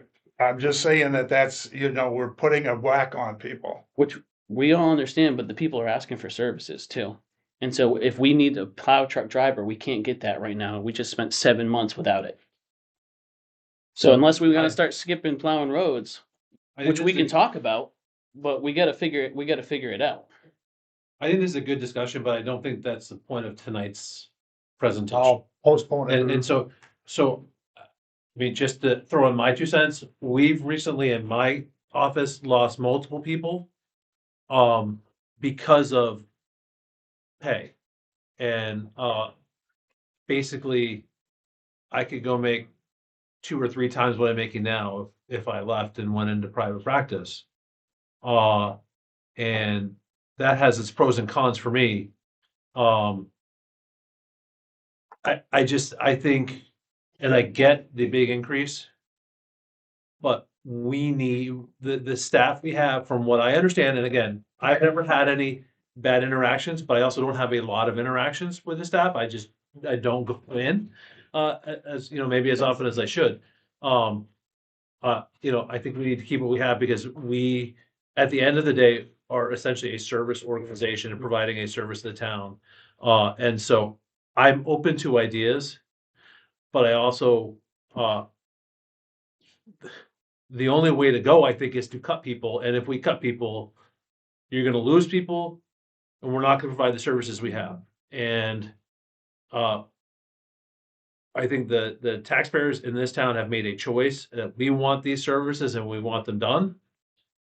And, you know, I think it started before I moved here almost 14 years ago now. And it's continued, from before I was on the board to when I joined the board 4 years ago. And so I get it's a big increase, and I agree with you. At the same time, you know, we have to provide the service. Like, we're obligated to provide some, and the citizens said we want these other services. And so, I think arguing over that is fine, but I think there needs to be options, and just cutting without saying this is how it's going to affect the citizens and the services, is not helpful. Well, and we'll And get so- into those kind of details, but I think we have to be careful to say we're not cutting services, because we used to pave, or we're paving 4 miles of road a year. Next year, we're gonna pave 1.25. And so Have you seen the cost of paving? I Of get diesel? you, but I It went up mean, $2 last week. but as I said, when we first talked about this, we have to sacrifice other services. So we are in fact not paving as much road as we did. And so to say, well, you know, what are the services, you know? I'm not adverse to saying that maybe people spend, you know, we have a line occasionally at the counter. You know, we don't necessarily have to have instantaneous service. I appreciate the fact the staff is very good at that. So I'm not gonna keep beating on that, but those are my points, and I'll talk about how I think we can cut stuff out of this budget as we get there. All right, we'll get to that. But I'll warn you, you're gonna have to come with numbers and not feelings when you're gonna, we'll if do you that. wanna engage in a productive debate with me. I'll come in with, you know, whatever, but, Anyways, so Jerry, can you continue with it? Yeah, so the one line that looks percentage wise big is the 94.6. It's the auditor's line. So we don't have an auditor right now, so looks part of my manager report, but the RFP went out this week and closes April 30th. So I didn't know what to put in there, but Mark is really familiar with auditing, so we thought it should be right up there around 22,000. So that's why that's gonna be. Other than that, there's really nothing that much bigger than what it was last year. If you see anything there, I ain't go line by line, it's No. foolish. All right, this So, is, For a total of 608,710. Yeah. So a 13% increase in the general, in the administration part of mhm. the general government category. I forgot to ask you this. My question is with the legal. I can't remember what the contract says. And so I wanted to ask you ahead of time, so I'm gonna ask you now because I'm gonna forget tomorrow. Are you using the lawyer as often as you see fit? Are you not using the lawyer because of cost? That's So we use the lawyer when it's real tricky. If it's just a simple thing, we'll call MMA. So if it has to do with like planning board stuff or zoning or something like that, we'll use them. Or if there's a real case of liability for the town, we'll use the lawyer. But if it's just a question of process or something like that, we'll call MMA. and so are you I guess, Are you asking if that's enough? yeah. I don't think I was, that's enough. I was trying to beat around the bush, I guess, and to me, you know, not that I want to make all lawyers rich or anything, but, you know, I think it's an important line and it protects the town and protects the taxpayers, because if a mistake is made, it's gonna cost us more. Right. And my question, I guess the question is that enough? Well, you never know what's gonna come down, you know, and what you might need them for, but I mean, in 1 year, we spent almost 12,000. So I bumped it up to 15. Of course, their rate goes up too every year, just like everybody else's, so. But I will say that Jerry, I think, does a good job of controlling it, because, you know, my planning board time, you know, we couldn't go straight to the lawyer, had to go to him, and he talked it over, whether it was a good use of lawyers versus MMA or whatever they are. Right, that many attorneys. Mhm. So I try to manage it that way, but again, you never know when something big might happen or some sort of liability comes to town. You just don't know. But I think that's okay, I think that you know. It I was, mean, you're- it was just one of those numbers that popped out when I Yeah. reviewed it, and I went I through get it it. multiple times, and that was one that I said, well, But I don't like the 10.7 either. Well, tax no, I levy get it. either. Well- So it's like, so you try to like, I think No. that staying lean on that line and being mindful that it's a fixed bucket that we can pull from there, and like John said, being mindful of going to MMA or some of the legal issues pertaining, let's say, to like personnel. We have the consulted service with the personnel representative now that can help alleviate some of the pain on that, and that contract is a lower per hour cost than the legal fee, so it's kind of saving those legal expenses to only being working at top of license, you know. And I think that in a perfect world, to mitigate risk, I'd like to see that number go up, but we're already at a big increase, and I just think that we have to start saying we are accepting some level of risk to mitigate expenses. And if we get a big lawsuit of like 100K for something, we dip into reserves, correct?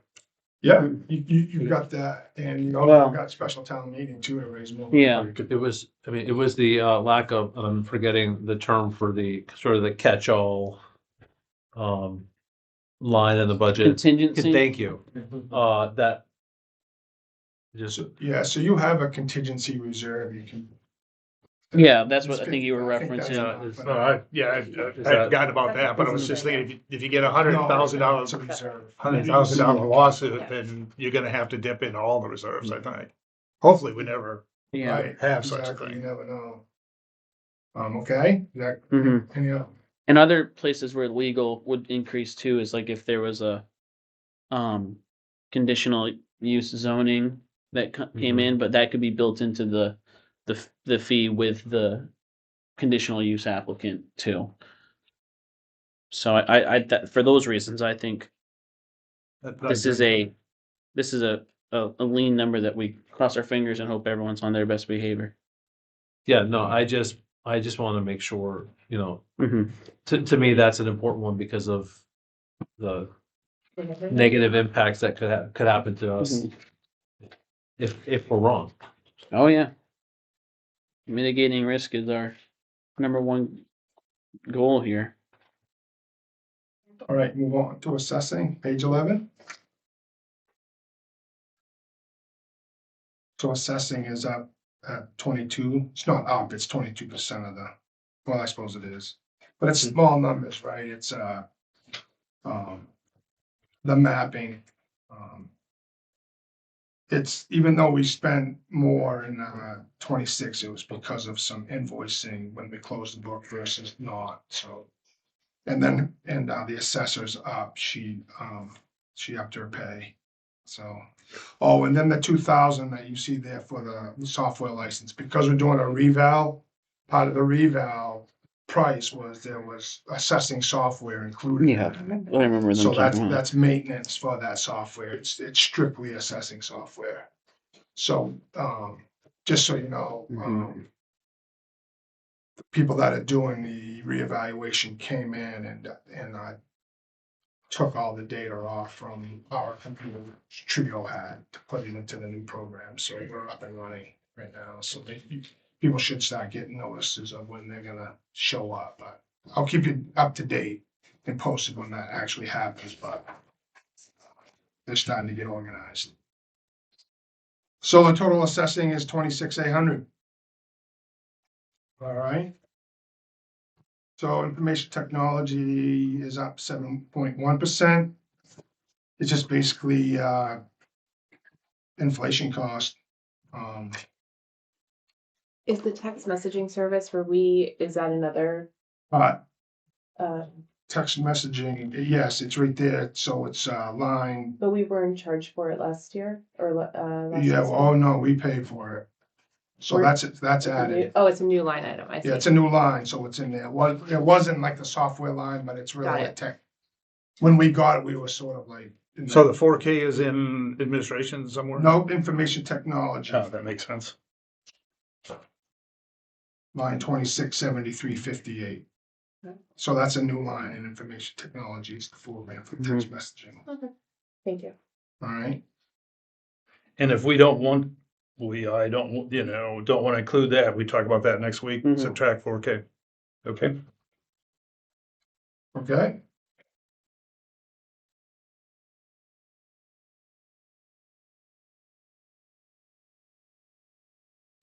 Right, planning and codes. All right, so some big changes here. So we eliminated the full-time codes enforcement officer, because we already have one in town and the public works director or the road commissioner. So we don't have that full-time, so we're splitting that cost with public works, because he's gonna be both now.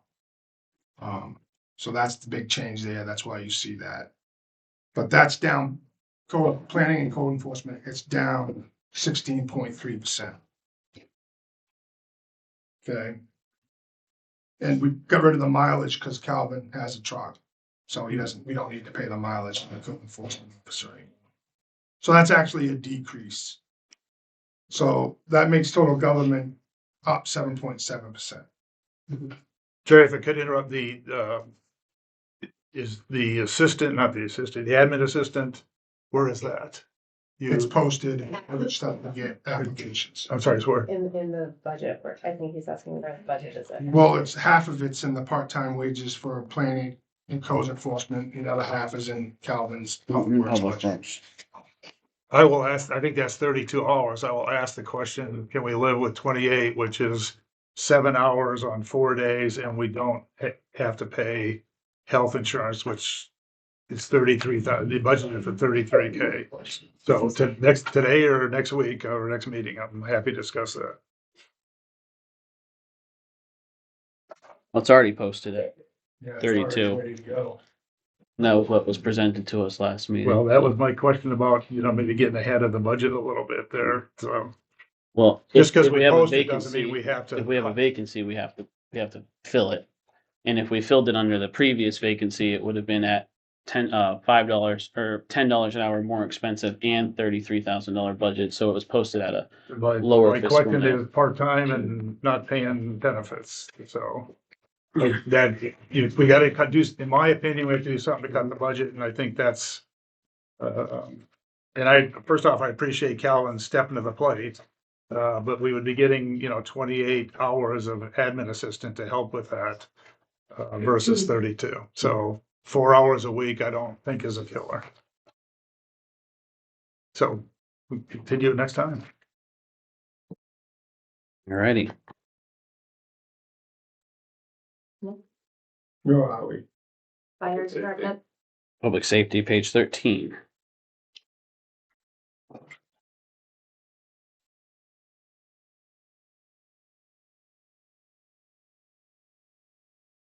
Mhm. Mhm. Thanks, guys.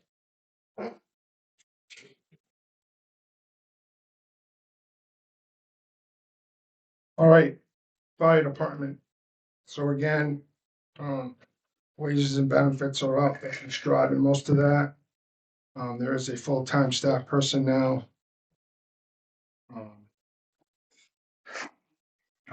whole lot. The part-time staff wages is up just slightly. Mhm. And, what did we do? We gave them, the, EMTs. yeah, the EMTs a little bit more. Yeah, I wanted $7 just for parity, cause I can't get EMTs. You're asking to run a full-time ambulance with whoever comes through the door, with your Bates College kids. We gave them 2. They need 7 just to be average with Lisbon, every other, $7 an hour. yeah, Mhm. parity. But we gave them 2. You said that for Perry being paramedic. No, parity as in Parity. just what an EMT basic makes Oh, okay. in this valley. That's not firefighter, Mm-hmm. department. That's just like on an ambulance. I pulled every one of them. They're all $25 an hour. I'm proposing 20 Mm-hmm. for an EMT. They're currently 18. So when you talk about that's just some of the increase in the part-time. That's all. And part-time wages is down 3% anyway. Yep, still down. If you're looking at it, the first 8 that are in the shadow, that's just sort of personnel costs that fix sort of, if you will. And 9 of the line items out of the 24 are all down for the fire department. Just to let you know, I reiterate, John, the town manager slashed my whole software line, took it right out, and then cut another 10,000 out of my budget. So I'm still pissy. I'm still fighting for it. And don't kid yourself, 9 of those are all down. So I welcome it. I did cut it too. Thank you, Chief. Well, no, he did cut it. I'm still not talking to him. But also, can you scroll up a little? Yeah. Just a little because of animal control. Animal control, if you see, is sort of under public safety and they're up 16.9. So at the end, it's up 9.7, but I don't own animal control. So you'll have to separate those two. And that's a contract with Lisbon or somebody? Yeah, Yeah. and the Humane Society, Coastal Humane Society. And we don't. What line is this at? That's on page the last- 14, the 14. last line. Yeah. Yeah, I know that we last year dove into that. That's not a lot of money for what we have because this includes the animal control being picking up the assessment at the vet office, right? Or is that a different line? We talked about this last year. I know we talked about with the budget committee that there was some money allocated for like if someone has to come get an animal and it's unclaimed, it has to go to a vet clinic, and that we absorb a cost there. Or I thought I talked about this last year. Yeah. And that's pay as you need it? I mean, if we don't have any dogs, you only pay if somebody comes and gets them? So we have a contract with the animal control officer. I just pay this bill when it comes in. I don't, Yeah, but I mean, It's a fixed contract. So it's automatically 22. well, it's a 6. combination of the AC over in Lisbon and. Okay, I was just asking if you don't have a dog, you pay, I guess. You pay 22.6 for the year, whether you have any dogs or not. Is It's that- not okay. only about dogs though, this is also about like rabid Rabid animals. animals. Yeah, I mean, and- whatever the call Yeah. is. Yeah, that's, Yeah. we Thank pay you. the Lisbon ACO, yeah. It was pretty good. Yeah. works They're out great. actually, they come like, So total public safety is 9.7. All right, any Yeah. more questions? come to tell them. All right, so now we're on to public works. Again. Wages and benefits is what's the most that's up. There's a few minor signs in here too. There's really not a lot up, who's actually down.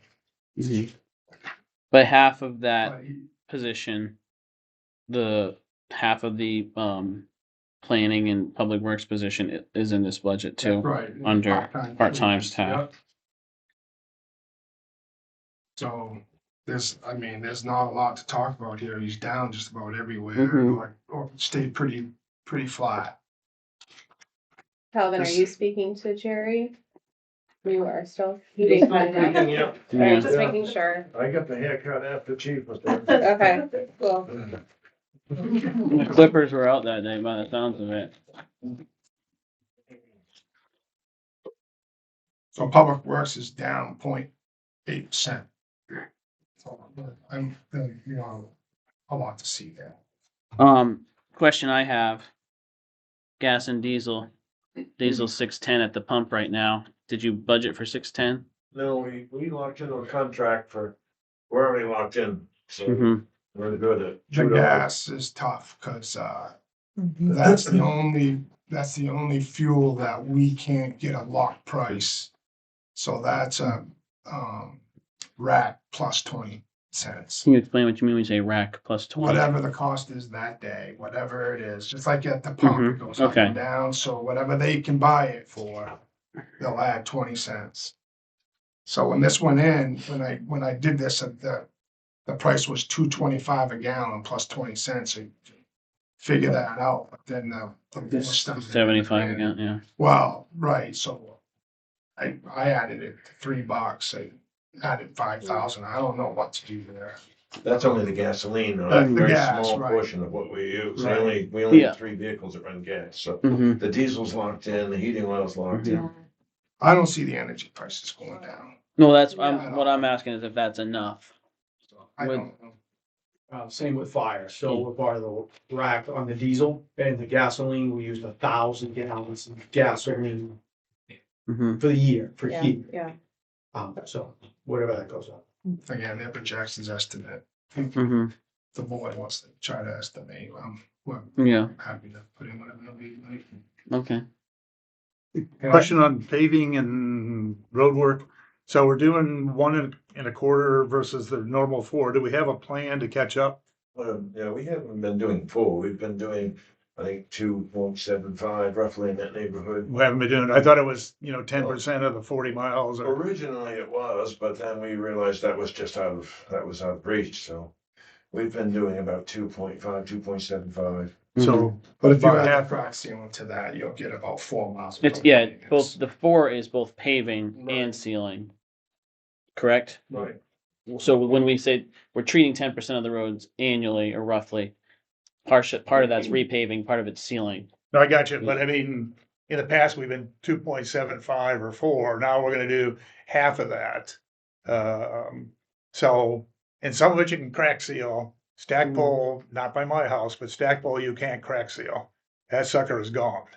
Hopefully it lasts to August or whenever you get out there. So do we have a plan? I would assume there's other roads that will be that way next year or the year after. Is there a plan? Have you figured out, and I don't mean to be insulting, but we need a plan, is what I'm trying to say. Yeah, I mean, next year we'll try picking it back up over the years and get back to where we need to be. Everything, it's, we're all looking at that 10% number and trying to be aware of that. And it's worked well in the past. So, okay. What have you seen for the expense on paving? Cause I know that's been going up. Oh, can I just say something? Yeah. If the per ton price comes in at about $130 a ton, I'm gonna recommend you don't pave it all. Cause you ain't gonna get any bang for your buck at that price. I mean, last year we paid what, 80 something? Oh, yeah. 82, 83, and to pay $130, $140 a ton is foolish.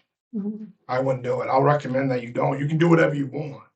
But at What's it 140, looking like? $150 a ton, What's it looking like right now? I don't know. I talked It's to more, so the it's fine. paving company and they said, they were projected to cut paving costs, to cut the liquid asphalt price, but he said now, nobody knows. He said all bets are off at this point, but we'll just have to keep watching. Watch it. What we could do is, we could write a warrant article if it gets in the warrant. If it gets too much, we could put that money in a reserve.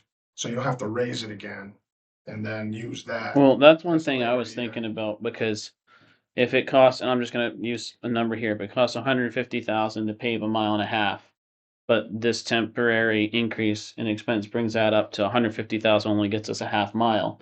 Is it worth paving the road if we can only do a 1/2 mile, or is it worth holding on to that and waiting for better purchasing power the following year? And I don't say this flippantly because I take it really seriously, but when we think about the next road to be paved, Stackpole Road, it's not a main thoroughfare. There's an entrance on either side to get to a main thoroughfare. We don't want to see that get kicked down the can. but it's not a road that gets a huge amount of traffic compared to some of the other roads. So if there's a year to hold off because of increased expenses, it could be this year.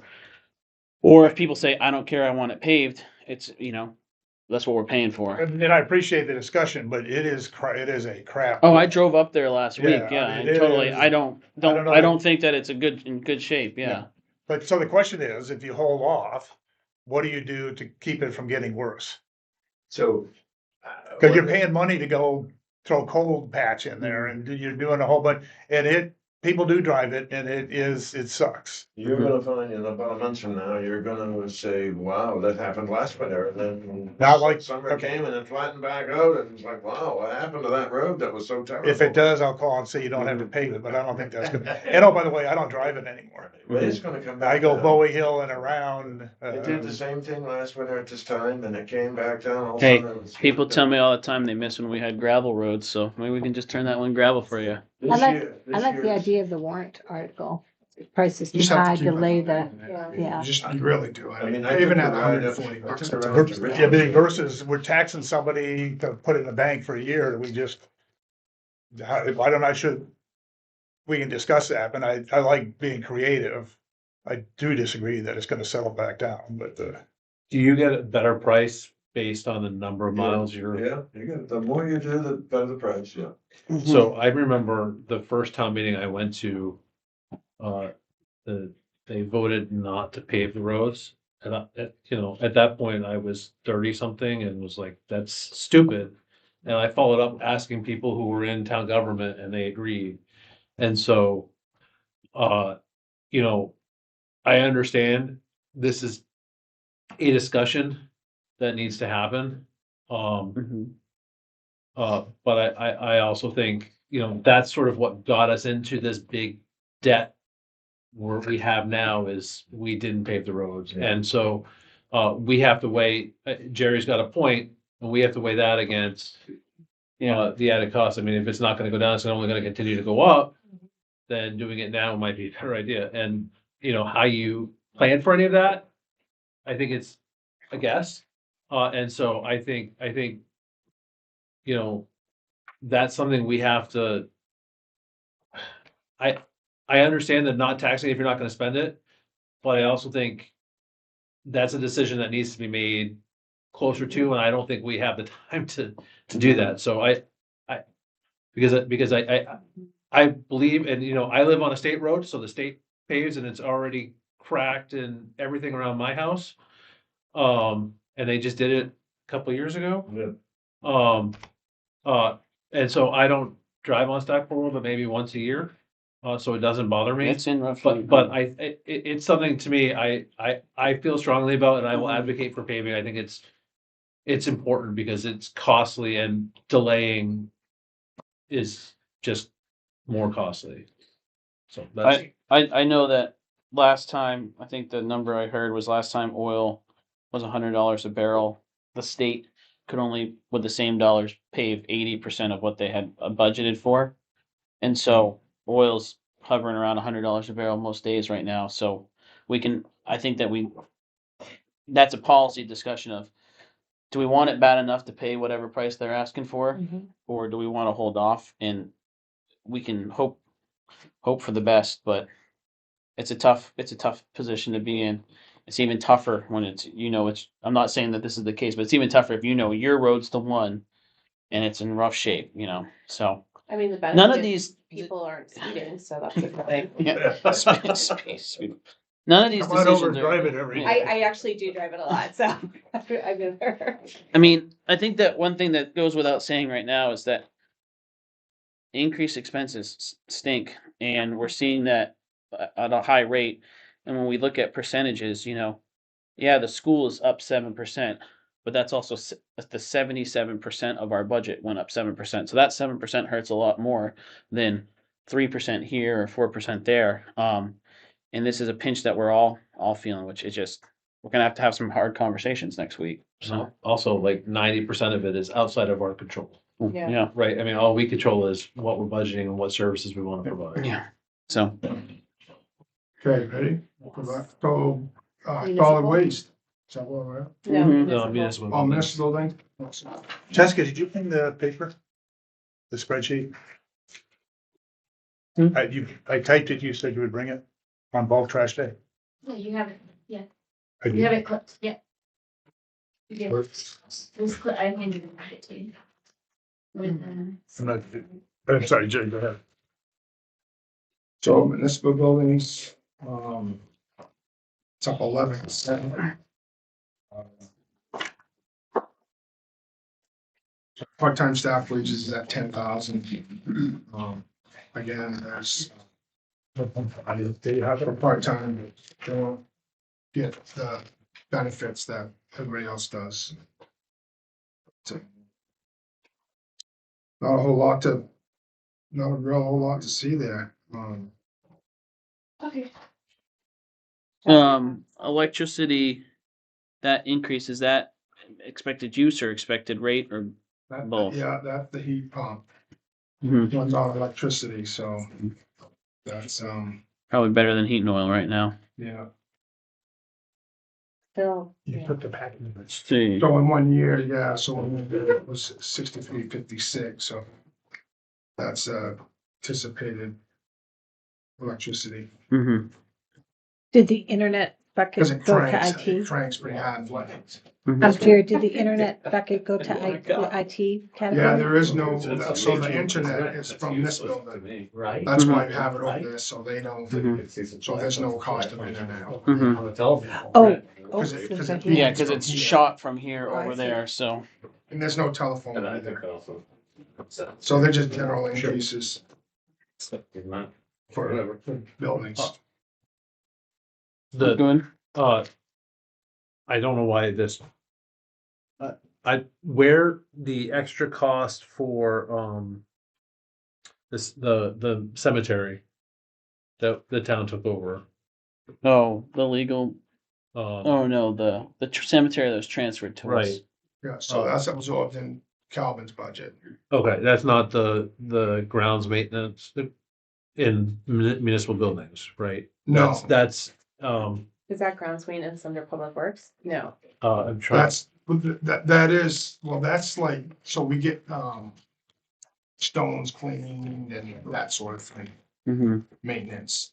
So it is, some of that is, but like Public Works mows the grass Right. and that sort of thing. Okay. But there's stone restoration that gets done and. so it was just because the grounds maintenance under the public works budget was removed. Yeah, Last year. we moved it over here. Yeah. Okay, okay, but that's, the cemetery is included in all Yep, of that. yep, And yep. just Yep. make sure that we're still on top of that. Yeah. Mm-hmm. Sorry. Solid waste, Mm-hmm. All right, solid waste. page 17. So solid waste, so the actual in 2026 and the budget for 2027, that's a 5% increase from the actual. Because that's what they go up. Mm-hmm. All right, so that 8.5 is just from the 26 budget, so. It's not a real, the actual 421 is 5% of that. And then the one thing you'll see is the bin management, that's at 80,050, Mhm. that's what's in the contract. Bring that total up to 501,000. I just want to do a quick note on that real quick. So a comment that we got was that people felt that the bin management was an expense that was functionally buying the bins. And I wanted to clarify that that is part of the bin rental and part of the bin management. If we had to buy the bins, it would be $495,000 for bins. So when someone the other day erroneously said, we're paying for the bins anyways, I want to make sure I just clear that up. We're not paying for the bins. We're paying for just the management of them. And that's where it gives the incentive on the company not to break them because they own them.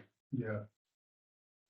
The one big thing that I took out of the budget was bulky waste. I talked about that the last time. Mm-hmm. So my rationale behind that is there's a 15% participation rate in that program.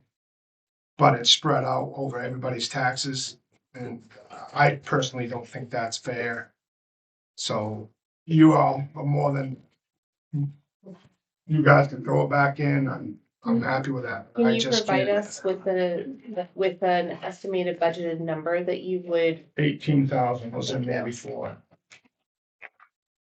That was the 15%, just the last one we had. 15%, Yeah. yeah, there was like. Well, the two- weather was really bad. 247 But I mean, but the households, weather yeah. was really bad. And do we have any participation trends over the last Yeah, but 10? Well, Bulky waste the other days thing we I had. would ask is, I assume we counted trucks as they drove in, or cars, or whatever it may be. Yeah. I mean, I would suggest that 50% or more of those vehicles were serving more than one person. Yeah. I haul trash in my truck, people, lots of people haul, so I don't know if it's double, but I think there's a significant number of other residents that take advantage of it. And to me, it's a little bit like saying, well, shouldn't pay school taxes because I don't have kids there. I never had kids there. But I think it's somewhat misleading if you say 250. Well, what, I'm sorry, whatever we're saying. 247 loads Okay. is a very small percentage of the But populace, yeah. Again, but I would bet that's probably closer to, I think if we 350. do bets, we're getting a little conjecture can get a little Well, dangerous. Do we have an understanding of what it was in 2024? Do we know? No, but I can tell you that it had to be about the same because it was nonstop. Cars never stopped, so it had to be, it couldn't have been No. more because we wouldn't have been able to handle it. No, I think one thing we hear is from the communities that some people say, I don't use it every year, so that 250 this year could have been different than the 250 people last year. But I So haven't that's- had anybody come to me and say, hey, great job, you cut bulk trash day. Oh, we cut it on the floor 2 years ago. I know, with that our turned out community, to so- be a disaster. Yeah. We put it right back You can in. put it back. Yeah, we can put it I back. just did it you know. because I don't think it's fair to the populace, that's Well, all. it- I Put it back. got feedback that someone said I'd like to see it funded every other year. So, Well, what would the percentage be if we were to add it in? The percentage increase, decrease? Do we have, can I you can tell you. provide that 10 number? 10 cents a Or thousand. Well, the other thing, while we're figuring that out, is so that Point two. line, On your, sorry, can you repeat that? And the levy. it would bump you back up another 0.2% on your projected property tax levy. Okay. Thank you. So I passed around a spreadsheet that I worked on. It's two-sided. But I thought, why don't we treat, or what if we treated trash day like and I know it's not the same, a transfer station. So I put together some pricing there compared to, and it didn't print out, but I'm sorry, it's missing. It's Durham in yellow, Lisbon, Freeport, and then North Yarmouth. So I can redo this. Somehow I managed to cut the towns that are involved. So anyway, those are the prices. I compared them to what other people are doing. If you just charge, $10 a vehicle that goes in there, you're talking about another 2,500. It's sort of like trash bags, which pays a part of the cost. But anyway, like I said, I just put some costs together. Don't know if the right ones. I certainly would, Calvin and Jerry could certainly weigh in and say, that's a dumb, why do we have 3 different carpet prices? Or I don't want to do propane tanks for whatever reason, tires. So anyway, the numbers are there. And my guess is it's probably closer to $3,500. It's over 300. So 250 or is 2,500. And it's a little bit more if you count trucks, is going to put you over 3,000. So I just have a question for you because Sure. I'm very confused. So are you saying that we would charge only per car, or you're saying we would charge per item? per item. So you'd pay $10 to get in the door for your car, $15 if you're a So- pickup. And again, you can charge whatever you want there, but a free on item, which is, I forget what all has, air conditioners, freezers, that kind of stuff. So what staff would be handling this? Well, somebody's at the gate checking them. Right now, we're taking tires at the end of the day and we charge them per tire. So, I think to this point, you're paying for the service. I think an easier solution would be to just pay a set fee to participate in bulky waste day. And like I did the math here, 18,000 divided by 250 is $72. That's what it costs per truck to throw it out. Now, would people want to pay $72 to bring their truckload over? Probably not. But I think that if we wanted to provide the service, saying we can't provide this as a tax paid service, but we can provide it in the sense that you don't have to go to the dump. We can bring things over for you. You just come and drop it off. We could just have a flat, you buy your card at the town office, you hand it over to someone at Public Works when you bring your vehicle over, Well, I think $72 is way too much money. And But it's that's not- what it costs right now per vehicle. Yeah, but I mean, again, part of it was, it totally was subsidized by tax money, and I don't think gas gonna cover a part. To me, it's the same as trash bags. Trash bags don't come close to covering the total cost. So building permits, they don't come close to covering what it costs for the actual inspector to go out there and do those other kinds of things. Calvin, when we bring the trash over on Pokey Waste Day, they just charge a tonnage fee when you guys drop it off, or you all drop it off. It could be worth looking at that tonnage, looking at what the tonnage fee is and trying to do some back math. But what you're proposing is that we would budget a subset of the expense and then make up for the rest in a pay as you Yeah, go. So or we budget 5,000, but it's $25 a vehicle to come bring trash in. that's an option. I mean, Yeah. I'm not hung up Yeah, on yeah. these. 72 to me kills it. I don't know what 25 does. Yeah. Oh, yeah. No, I hear what you're saying. I'm just thinking of I know it can be kind of chaos over there. So trying to limit oh, is that a washer? And then, oh, I opened it up. You didn't tell me you put 2 propane tanks in your washer. Okay. I don't wanna It's make like it difficult. I mean, filling that's your why scrap. I'd like the staff to take a look at it. Us there may be a better idea. I mean, Well- we're already charging for air conditioners and dehumidifiers. Mm-hmm. So there are certain things in tires. Yeah, it may, Well, let's put a pin in that because it could be we say budget 5,000 for it. I'm just throwing a number out there, and then make up the other 10,000 or 13,000 in fees and expenses. But it takes a little homework between now and 2 weeks. Pay as It you sounds like throw. we're already Pay doing as you part of throw. it. Yeah. Bulky waste. And then this year I also told them not to take our metal anymore. I didn't realize we weren't getting compensated for metal. The scrap. So I have another company bringing bins for the metal. I said, just leave it. We'll take care of it. Mhm. That's probably a few $1,000s that they were pocketing that, well, we weren't being compensated. The scrap cost. So Yeah. I told them this year, just leave it. We'll take care of it. I've got an extra one, so I just throw that out there. In 3 Mhm. weeks, we can talk about it. I am not in favor of eliminating it, because in my mind, that's one less service we're providing. Trash day is a service, so. Can you make this part of what if you? Yeah. And I know the version you had emailed before, John, had the headings. If we can make it part of the packet, that would be great. I'll send you another. It needs to have a big watermark on it that says, Proposed. yeah, draft Well, proposal. Consideration. That may have also. Because if someone gonna be an emails me and uproar says, you're seeing gonna charge me this. $20 for a sofa, I'm gonna say, talk to John. It does say proposed at the top. Yeah. That's not It big gets enough good. for the website. though. I Big can watermark on there. repurpose it, and somehow I deleted the 3 towns. Did you emailed us? He No. emailed a draft to me and I took a look at it. Yeah, I didn't wanna start the whole, you can't, Okay. can't I talk just, about. I was Mhm. like, okay. Does that still have it? What's that? Yeah, but I think this is a good She'll make sure example the of, top's in.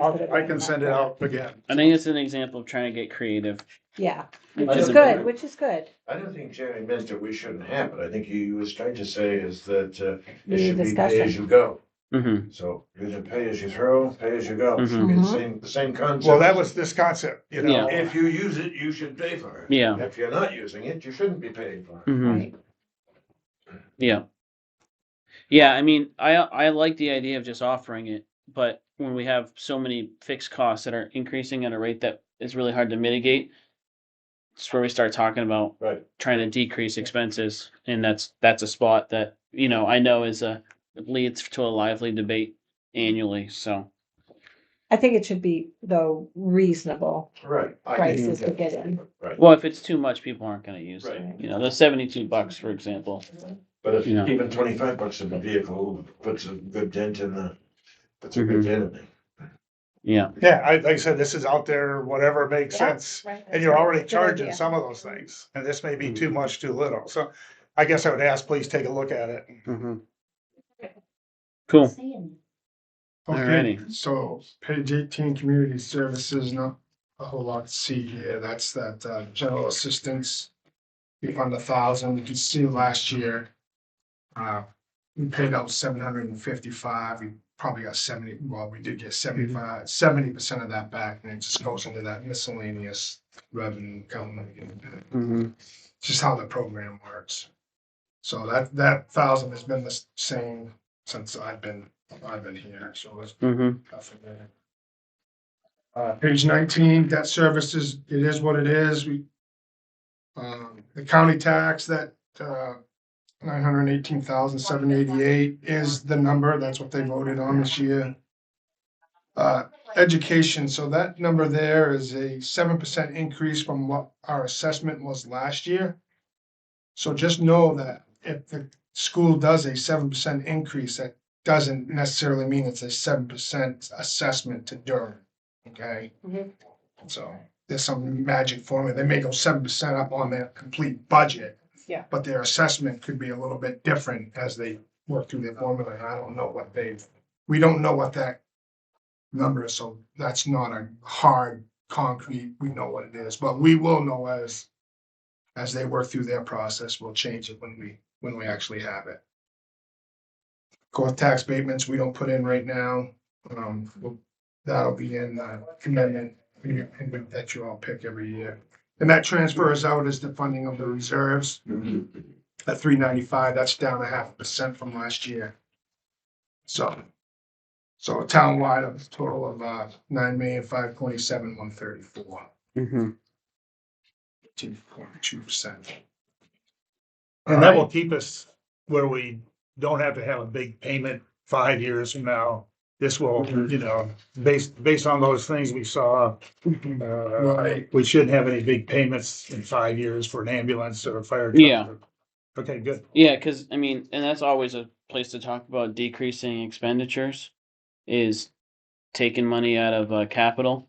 But I would highly recommend against it because, in my experience, anytime you wait to borrow money in the future, it's more expensive than saving it in the present. So. Right, this gives us I mean, it's probably minimal interest income, but it's something. And it doesn't give us the interest expense, which Mhm. is, you know, $43,000 this year, Yeah. which adds up over the course of 10 years. Mm-hmm. Yeah, and if we look here at fixed cost, that 15%, when we think about the percentage, that's 15% on our biggest number. That's $1 million alone increase on our total budget. So when we look at our expenses there, that's a lot. Any questions Okay. here? Do you want to go over your reserve accounts? Yeah.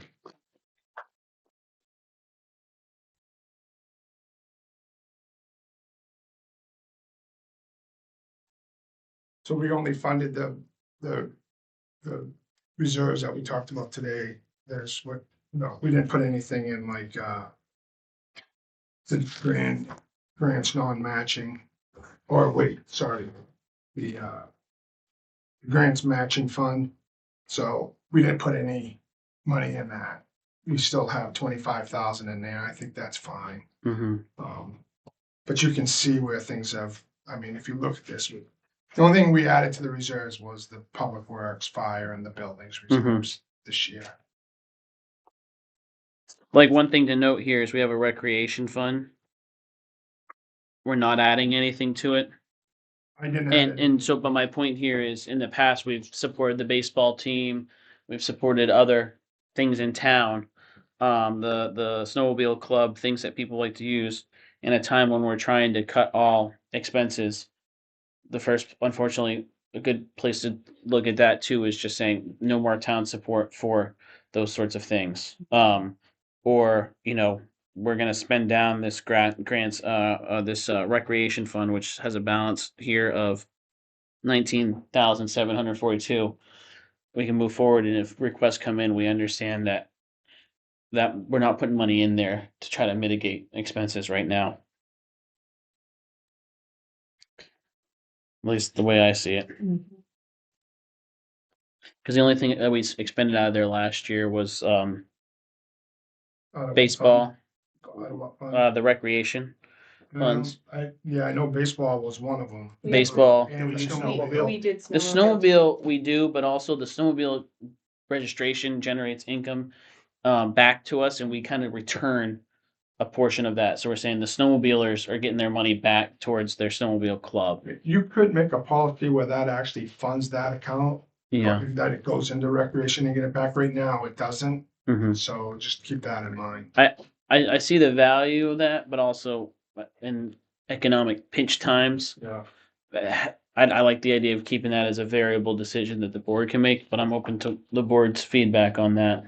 Well, this year, or last year, 2025, they needed assistance in building the bridge, correct?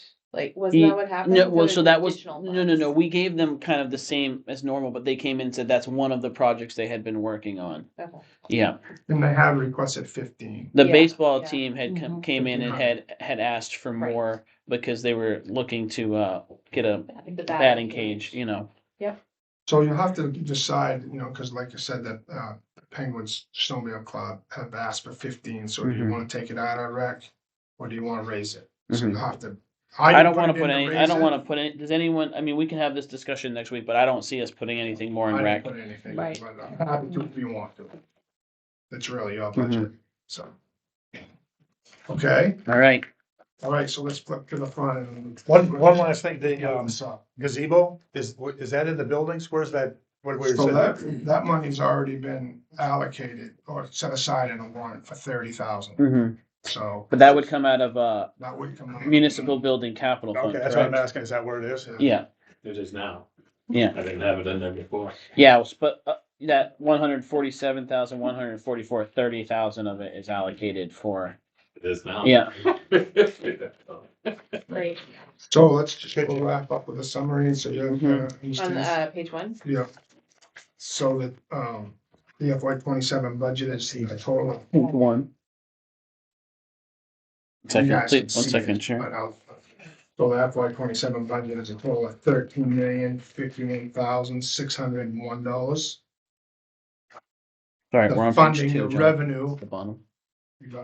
so the revenue is 2,895,141.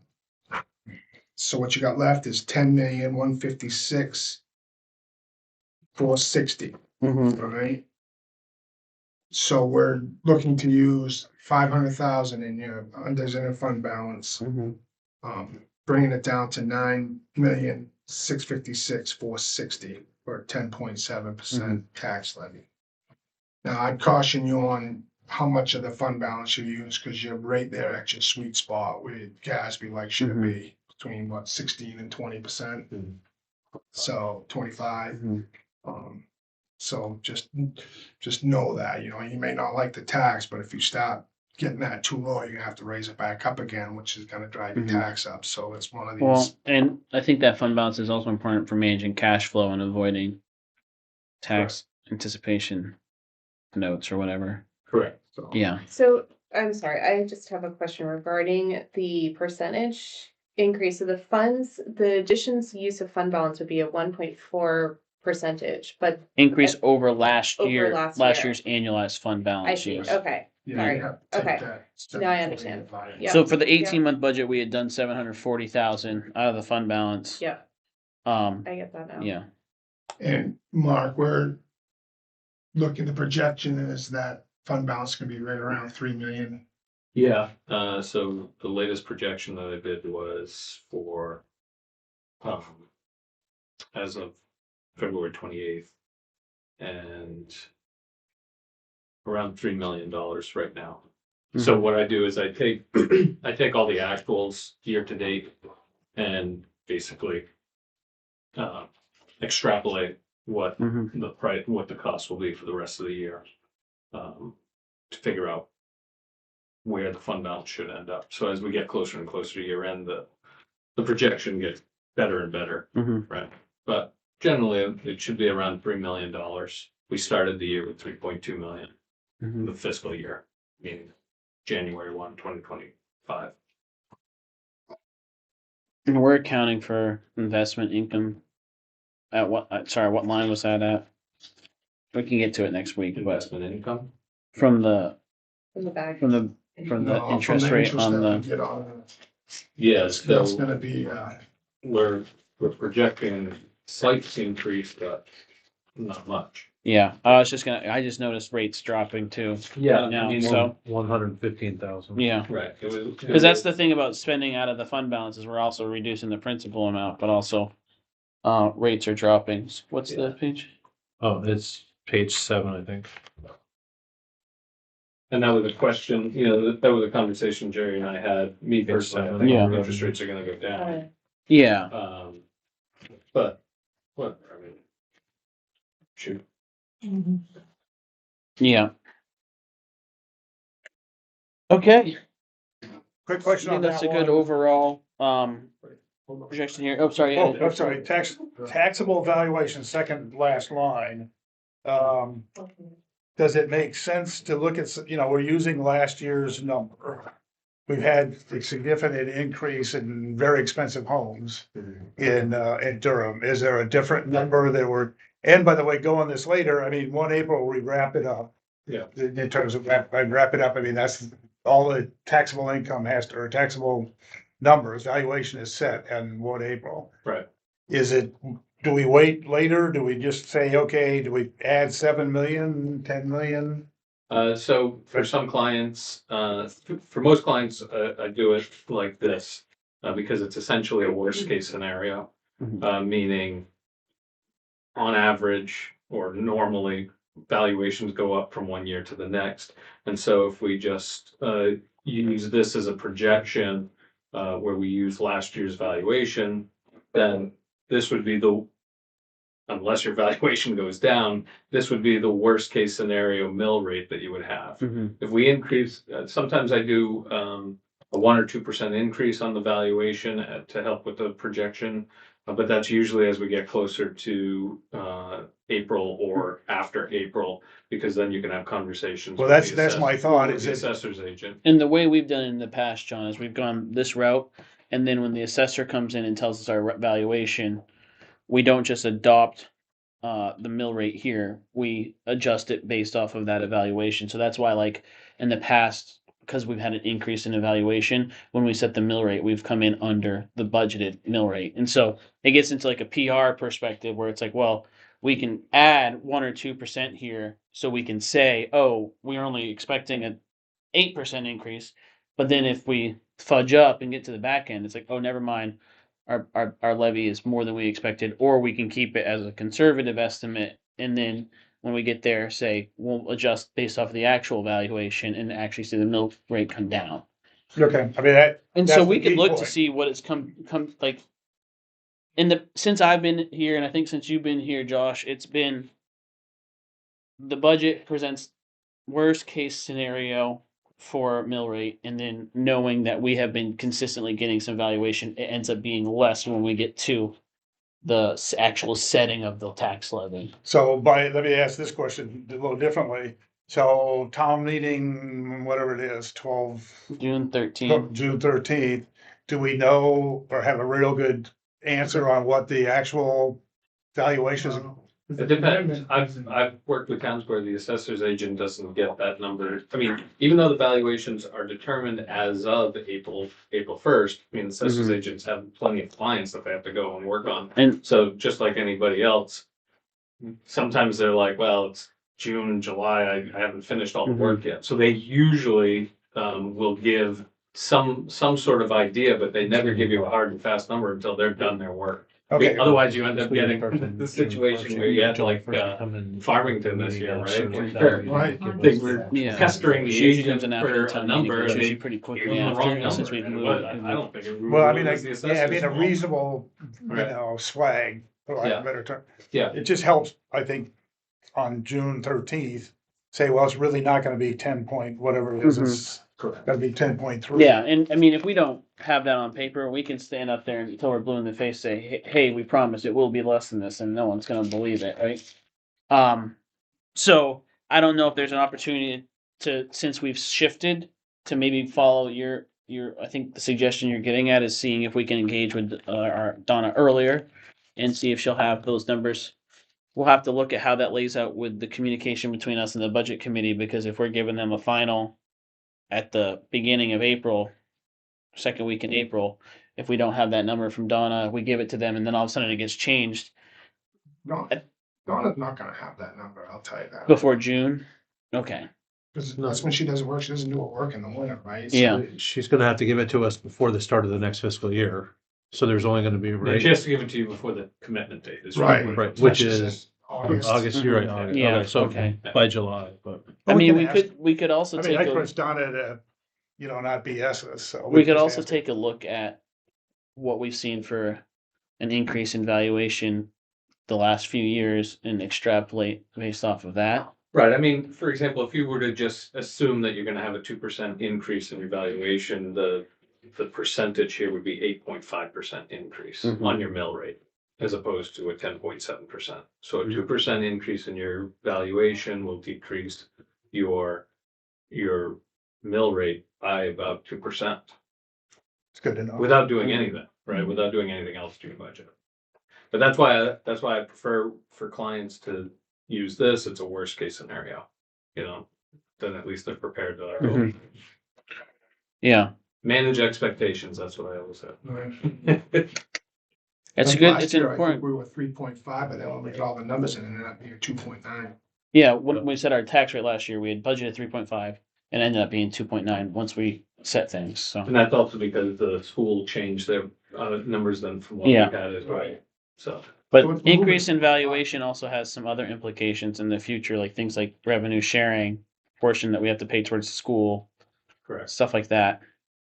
Keep in mind too, that's valuation, so to move that levy 1% in like this operating budget or whatever, you gotta move $100,000 is 1%. But to that point, if we budgeted at a 2% increase in valuation and then found $100,000 to cut, that would have a 3% decrease in the expected tax rate right off the top, bringing it down to like a 7.7. If we can find that 100,000 to cut, that still meets people's goals and standards. Yeah. And if we assume a 2% increase on valuation. If you're comfortable with the 2%, it would be awful having go up at the last minute rather than down. Yeah, your option is go to the town and say, this is worst case scenario, but we think it'll be lower. Or, hey, we're thinking 7%. Just kidding, it's 9. We get yelled at in both scenarios, but Anyway, that concludes the. Thank you. Good Yeah. job. this is a lot of work from all of you. Especially, I know that when you being down staff this year, you were plowing in the plow truck and trying to do all this on top of it. So I really just want to give Calvin a moment of recognition here. It's not been an easy winter. And doesn't seem to want to stop either. So. So one thing I think would be really helpful is if people have facts and figure questions, shoot Jerry and I an email or set up a time and we can chat. If it's just a question about facts and figures. But come ready next week with your pencil sharp to figure out where you want to make adjustments. If you want to make adjustments, that next week would be the time. 3 weeks, I mean, next meeting. Sorry, next meeting. And this will get sent, so I know that, Milt is here, but we'll also make sure that, the budget committee, half of you are here, will get copies of this, so Milt and, Jill can, I'm assuming that your chair and vice chair will be Milt and Jill again, but, can come to our next meeting and ask questions as well. Because that's the meeting that we're head. So this Schedule- isn't gonna change, right? Well, no, so the next meeting, we could, in theory, make adjustments to this. And then it would be corrected, and then that draft would be sent for review to the budget committee. Next meeting, we talked about, is just when the chair and the vice chair of the budget committee are gonna come and be able to ask additional questions, facts and figures questions, should they have any, as the select board's going through its final process. And those will be them asking the select board the questions, so. In department. No, we talked about just the select board. Would it be, And then if we can't get the answers, we would defer to the, we made it very clear, we can watch the video, it was not department heads, it was the select board. And then if the select board can't answer the questions, we can defer to the manager or the department heads. would it make sense to put the budget up on a screen? So if you're gonna start messing with Mhm. numbers, you can see what the impact is Yeah. on the fly. That's a good Because, idea. I mean, if you start messing around with a bunch of numbers, we're all gonna be going, well, what's that, this, you know what I mean? That, it could get ugly. Yeah, if you could do it in an Excel so that it can be changed so we can see the changes that are being made. Mhm. That would be That's what I very, would- very helpful. What I do with most. Yeah, clients. yeah. Yeah, and so we can just set it up here, move off to the side, and it can be projected, and we can start messing with numbers. And figuring out where we can find. Yeah. Savings if we can't find any more, so. So like that, so at this point, I've given you what you all wanted based on what you gave me for direction. Yeah, right? it's ours at this Now point. it's yours, so we're happy to make any changes you want, Mhm. and all that, I can answer. Yeah, and that's what questions one that thing you I just have. wanna reiterate, every year people say, oh, this is the town manager's budget, and like. The town manager prepares a budget for the select board, this is the select board's budget. We asked you to bring it in as lean as you thought you could go, and now here, this is our budget, and we make policy decisions to change that. Understanding that policy decisions cause of implications, and those are felt by the policymakers, not the professional full-time staff, so. Well, they would be felt by the staff too, if it has implications for workloads and things like that. Anyways, cool. Any other questions on the budget before we move into other new business? Thank you. Thank Got you. it. Thank you, guys. I think we'll want Mark next week, next budget meeting too, or next meeting too. Next week or 2 weeks? Sorry, No, the second Tuesday of the month in April, which The is 14th. the 14th. Yes, Yeah, no, I can't be it's here on 7th. I have to go to another client. budget. Alrighty.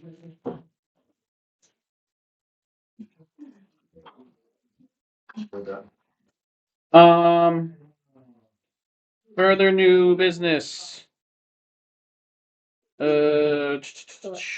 Discussion.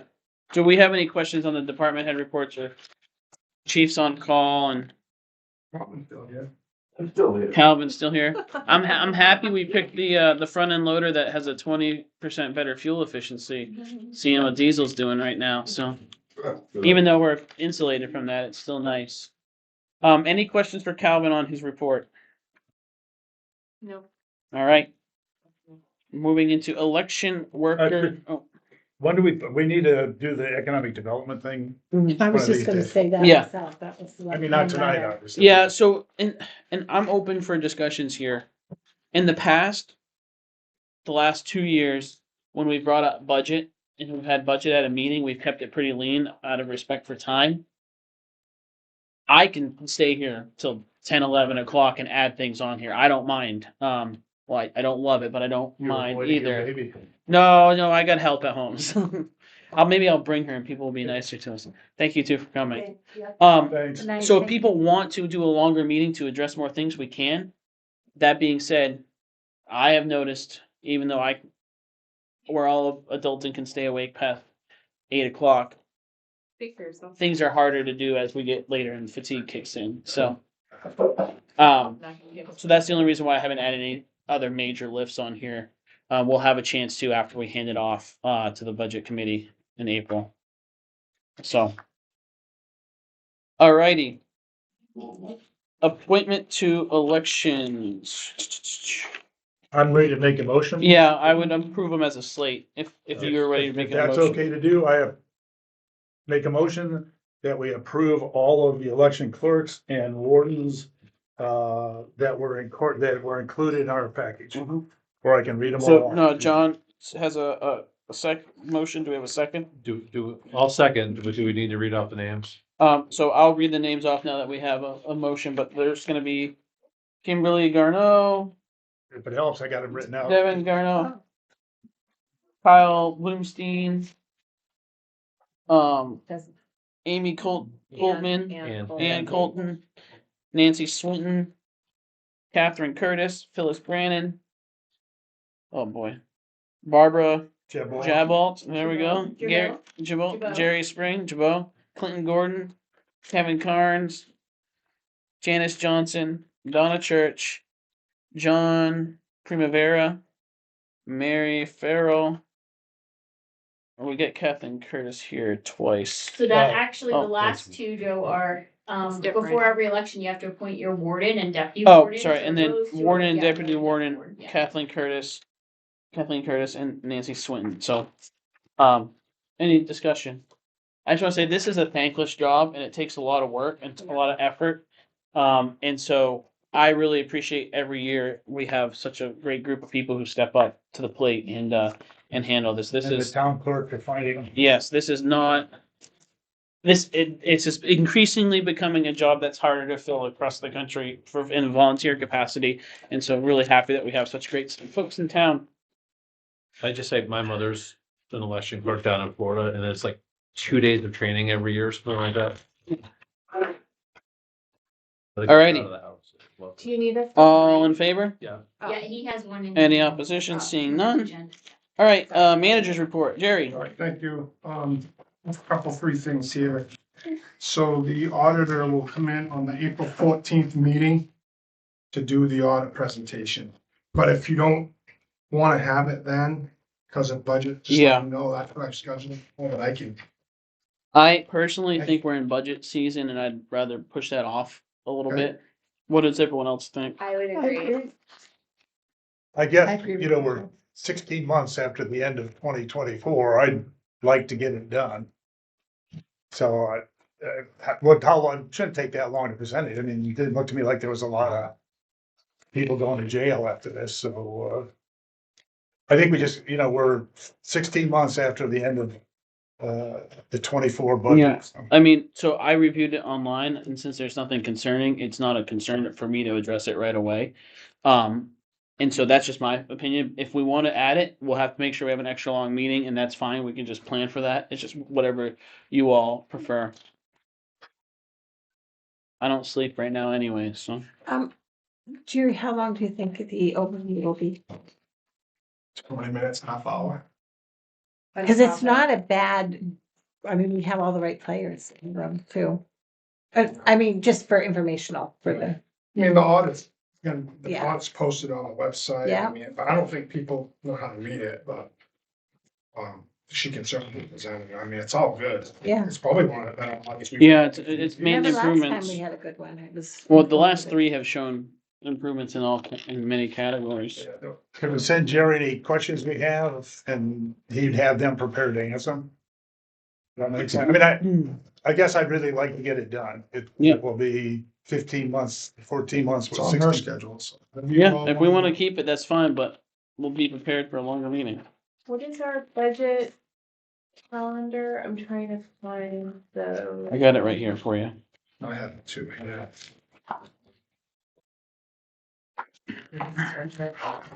So, yeah, we're handing the budget off on the 14th. We're wrapping up the budget on the 14th of April. Budget committee is gonna get the documents on the 16th of April. We're not reviewing the budget again until the 28th of April. Yeah. And then on the 28th, we're also doing land use amendments. Mm-hmm. And so there's the next quote unquote short meeting would be in early May. Which it's in another month and a half. So if we want to add it to next meeting, that's fine. Which just will be here longer. The May 7th meeting, we have the budget committee's recommendations back to us, that they're not physically here, right? They're What's just, that? Right, it's just their, their recommendation to us. all right, I would But- move that the assessor come on the May 7th. The auditor. Auditor, sorry, thank you. But sorry, there's a motion. Oh. All right, we have a motion. Is there a second? I'll second it. Second by John. All right, any questions or Aye. discussion? I don't think we can set a date for her to come because we have to run the date by her. That's the No, issue. I think I thought you said she was already on the schedule for the For 14th. April. For April, That- 4th, not May 7th, Yeah. Oh, That's a new one. sorry. I was saying May 7th. Okay. which, I it's, So you would say check to see if she can come for May 7th. Right, yeah. Okay. and I- so, sorry. Can I make an amendment to my motion? Sure. That you ask if she could instead attend on May 7th. Yeah. If she is available. Works for me. I get started. Any questions? All in favor? You're very. May 7th for the auditor. All in favor? 3, any opposition? Aye. 3-2. John, were you opposition on May 7th? No, You were a no or a yes? I'm fine with it. Oh, so Yeah, John was a like yes, that, 4-1. yes. That's fine. That's- But, Yeah, I I mean, would have just said if it's not in if she can't come May 7th, can we still do it next meeting? yeah, let's, That's, Okay. I should have asked that question, but you Sorry. asked for questions and I. Yeah. Before reconsidering it. sorry. That was. the You only needed thing. you needed a minute to think of the I, question. it's, I yeah. can't stay up this late. every Yeah. night, so. So let's keep her at the 14th. If she can't come on the 7th, we'll keep her at the 14th. Does that work for folks? Yes. April 14th? Yeah. Well, no, he's gonna make sure. If she can't make it on the do 7th. Yeah. April 7th, if not. No, May May 7th. Anyway. We're whatever you not guys- building a this is good what case for our happens. late night meetings It's almost here. 9:00. This is what's gonna happen, guys. Okay. Yeah. Okay. Okay, next thing, speaking of auditors, so I've got the RFP out for to get a new one. That closes on April 30th.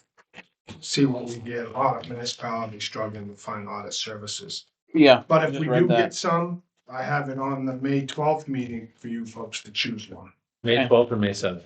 May Ah. 12th, I think, Did Oh, you say May 7th? because I think the May 12th is the second. Didn't we just vote for May? Yes. We did, 7th. because that was the. Yeah, it could be the 7th, because that'd be the first. May 7th is a Thursday. What the? Yeah, that's, Wait, sorry. where- May 12th is what you meant to say. Okay, May 12th. I'm assuming, yeah. I'd take a friendly amendment to your motion. I would like to amend my motion and state that if she cannot come on the next meeting, which yeah. is April 14th. 14th, we ask that she come. No, Sorry. No. I'm- no, did she Can come on May somebody else 7th? do May- this? what- Your May- motion is that we ask her to come to the meeting on May 12th, and if she is unavailable, we'll keep her May 14th. April Yes. 14th, April 14th meeting. yes. All I'll right. second that. Oh, All right. So the motion on the table is to ask the auditor to attend the May 12th meeting, and if she is unavailable, to keep her date on as April 14th. All in favor? Any opposition? Seeing none. Perfect. All right, the admin assistant position is out and we're getting lots of interest. I'll keep you informed as that goes. Perfect. And then the other thing was like I said, the Penquist snowmobile. Penguin Snowmobile Club, yeah. They're looking for 1,500, and I just wait to know at some point how you wanna handle that. So, And he doesn't So really real- need it till after July 1st, but still. real quick right here. I'm fine with us giving them the 1,500, which we have done year after year, and it does not have a fiscal impact on us for this year. And so if it's easier to just have that discussion now, they came in last time, they gave a great presentation on how many miles of trails they have here in town, how many members they have from town, the banquet dinner that they throw to thank all the landowners, stuff like that. I'm fine with that. So I would just say, let's vote on it next meeting. Because we haven't put it as a topic for tonight, and I don't want people to think we're voting on it erroneously. But I would just say, I'm gonna make the motion next meeting to just give them the $1,500 out of recreation reserve. Is there any appetite to maybe develop a policy where it just happens and? My only thought process on that is because that just adds another fixed cost. But we can talk about it. We can talk about it next meeting. If Yeah, I think tungsten you get in snowmobile. Yes. Well, it depends on how many snowmobiles get registered, but yeah, around Hey, between Joe. 15 and 1700. Give that to Josh. And I did see something on the listserv today, I have to fact check it, but clerk did put out there, if you don't have a snowmobile club in your town, you don't get the snowmobile refund. So Okay, I have to look so into that. that would be Someone good put to it on know. the If that's the listserv. case, then just pass through, yeah. So. Anything else, Jerry? No, that's it. That concludes. Yeah, only thing I have real quick for board member reports is, someone sent us an email about a food sovereignty ordinance.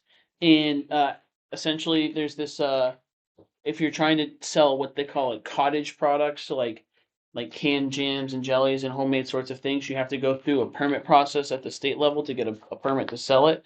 But if your municipality adopts a local food sovereignty ordinance, the person doesn't have to go through it for those subsets of products. And they had asked if we had ever thought about it. I emailed the chair and vice chair of our ag committee to ask them if they knew anything about it, and they both said that they're extremely familiar with them. And if it's something we wanted them to pursue, we could ask them to pursue finding information about it. More or less, it just makes it easier for people who are selling certain canned goods and items that they make at their homes. And so if we just informally get a thumbs up saying, yeah, let's let the ag committee look into it a little bit more, does that work for folks? I would like them to look into it because there are a lot of roadside, farm stands that we have here, and I think that would be wonderful. Okay. Thank you. Does anyone give a thumbs down? Okay, I'll let them know. The only other thing too is I got a question from the fire corporation about building names. So we have our fire department, which is the town staff, and then there's the corporation, which is kind of the social side of it that has like the auxiliary, the honor guard, and stuff like that. And the corporation was formed before there was a town fire department, and the corporation has dedicated this building to a former chief. And they were wondering, someone had asked about putting up a plaque because they've had a damaged plaque. And they said, well, do we need to ask the select board if we're going to name the building? And so I'm just going to let them know, if the corporation chooses to dedicate a building to someone, it's not any sort of fiscal impact, it's not any sort of policy impact. If they want to change the name of a town building, yes, that would have to go through a process, much like if we were going to change Eureka. So I think that there was some confusion that some people thought that the building name had already been changed, whereas it had just been dedicated. And so I'm just making you all aware of that because I don't like to communicate outwardly on behalf of the board without anyone knowing what we're talking about. But if I responded to that email before bringing it up at a meeting and CC'd you all, it could be conveyed as an illegal meeting. So more or less, if you all put a plaque on the wall to replace your broken plaque, it's no skin off of my nose from the select board standpoint or the town. If you choose to go the route of changing a building name, then there would be more of a process that need to be followed. But I think they mostly just want to know if they're allowed to put the plaque up because they weren't sure if they asked last time, which they did. So anyone see any issue with that? So this building was dedicated to. Yeah, so the corporation dedicated Yeah. the building to the previous Yeah. chief. And they've had some issues with someone who vandalized the sign. We want to put it back up. They want to put up a new sign, and then someone said, wait, do we have to ask the select board? And I just happened to be at the meeting because I'm a member, and I said, I don't think you guys asked us last time. I don't know. I'll double check. I did some digging. Last time they just told us we dedicated it, and since they are not trying to change the name, they don't have to ask us. If they wanted to change the name, I think that would actually go to a town. We would bring that to a townwide thing. So I'm pretty much responding to them. Continue as usual. There's no impact. We don't pay any for anything. We don't have any fiscal responsibility there. All do what you want. So. Good. All right, Josh. No. Deb, No, I didn't. see. Rebecca, No. John. Nope. All right. Do I have a motion to approve the consent agenda? So moved. Do I have a second? Second. Give it to John. All giving in, it to Deb. any questions? All in favor? Any opposition? Or seeing none, sorry. Real quick, one thing I was gonna say is the budget committee has decided to host their meetings at the Eureka Center rather than here. And traditionally we have recorded those and had them live streamed. So I don't know why they chose over there, but we will need those recorded or announced as a public meeting. I think it would be beneficial for them to be recorded, but that adds an added layer Did they say for. why? They didn't say why, no. Why can't they do it here? I think that there's some philosophical disagreement about using this space for meetings, and so they're choosing to not use the space for meetings. Okay. But those have to be open to the public because it's a public meeting. And so, much like our meetings. And so if we need to develop a plan for how they get recorded. Have any of them reached out to you all about that? And I would agree. I mean, I personally think that all conservation, solid waste, they should all be recorded. Yeah. I know that is a burden on Devin or whomever is setting it up, either here or, Yeah. get something set up because. But at least select board, budget committee, planning board, and appeals. Those are the big ones, Yeah. Yeah. that need to be referenced. But I mean, others are doing things, we've got the open space. Yeah. Thing, we had, solid waste, not that they're not doing anything right or whatever, but I just think they should, should be recorded. Yeah. Or So streamed, whatever. what would the process look like to get them recorded over there? Well, remember when we had to quickly move over there? Yeah. So the camera and the laptop Mm-hmm. and that microphone would have to go over there. The only thing that worries us about that is it's not really a secure space, so, Mm-hmm. I mean, I'm sure you don't want Yeah. staff member to stay 3-4 hours each meeting, so. Yeah. And the reason I bring it up is because I saw on the calendar they're meeting twice before we give them the final budget. So they're meeting on Monday and they're meeting the following Monday. And so they're starting the meeting process. Could we just ask them to meet here until there is a resolution to Eureka? Is there an issue with them meeting here Monday? You might wanna ask Chief, I didn't know. Thursdays are training, so. Schedule is bumped up or so. Yeah, Thursdays is when they use this space for training for the fire department, so they're usually open Monday. No Yeah, one it else would be uses it. planning board because they're a Wednesday, unless they've got Yeah. something special. Yeah, okay, so, It's March 30th. is, It's Monday, yeah. if folks are not opposed, I could send an email to the budget committee saying that we'll need them to meet here for recording purposes until we can figure out a plan over there because of secure space and stuff like that. Do Yeah. people take issue with that? It's hard, Joe, because they're an elected.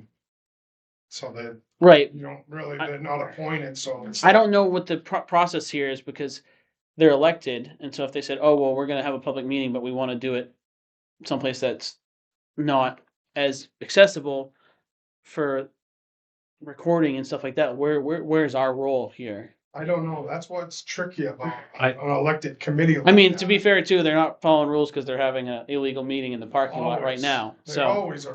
And do we, like, which is, I mean, legally, it's a huge deal. I mean, it's not. you need minutes from the meeting, but I don't, are you thinking of like legal, like, I don't think I- you need to so legally record the meeting. You want to You don't record the have, meeting? you don't have to What do you mean record it, minutes? but you don't have to record it. I think you do need minutes from the Emails. meetings. Yeah. But I think it should come as a request to do it, because I'll tell you, I'm not here on the 30th, so I can't go. I won't be here. No. I'd be curious to see what they have to say, because Mhm. I agree or disagree. I think it's insightful what other people think. So I would phrase that as a request Yeah. and state the reason why. To do that. Yeah. Or- I mean, or because see if in one the of them past can- they haven't taken meeting minutes because they've recorded it, and so, I don't know if they would be having someone take minutes for them. I think they They- used to, I'm trying to, like, Jill used to do it, right? Jill I think I've Gostigan, got some from Milt in the past or too. Milt, somebody. Yeah. But I also think it's worth asking if. Yeah, someone I'll wants to do get that trained to do tomorrow. it. And I'd really like to see us stream, That's why everything else that needs to be streamed happens here. Yeah. Well, I mean, like Conservation Commission had the open space thing, and I don't want to drag this out, Yeah. but it wasn't streamed, but it's gonna have a major impact on, Mhm. on our citizens, so Hmm. I just would like to see everything. Yeah. And not just because I'd rather sit at home with a beverage of my choice, but, No, I think I think especially things that have a Exactly. fiscal note or an impact on permits, it's huge, because people need to be able to review and understand what was said, So I'll send out the I'll send out the ask, And if the response is no, I don't know if we can figure out a way to get it recorded over there. I can maybe go with my phone. Sorry, and the other thing too I wanted to say is, we don't have a formal process in their meetings. If I was here next week, I would attend just to watch. But just a reminder for each one of us, if they're asking questions while they're there and saying, "Oh, actually, there's a board member here. Can you answer this question?" It's really important that we don't delve into policy questions. So if they're asking, "Are you all meeting on Tuesday?" or something like that, we can answer that. But especially if we have not a great recording system, we're not there to speak on policy as individuals, board members. We're just there to observe. And so, like, if I was here, I'd just go watch, like I do most of their meetings. But just a reminder for everyone. So, not that I have any concerns. So it probably can go without being said. Anyways, bunch of meetings this upcoming. I'm not going to read them all off. April 15th is the due date for the second tax payment. And we will be here again on April 14th for another budget meeting, and we will have the budget committee there as well. I think that also covers upcoming select board discussions, Eureka Center, and audit coming up. Audit being next meeting, and gazebo. Sorry, that's the word I was looking for. Gazebo coming up shortly after that. Any executive session needed? Seeing none, motion to adjourn. So moved. Josh, I'll second. John. All in favor? Any opposition? Seeing none? Passes unanimously. Are we putting James away or? I just sit down. So Yeah. just Sign my nomination. so you know, Yeah, Joe, usually the chief says, like, about what I think. we are Oh.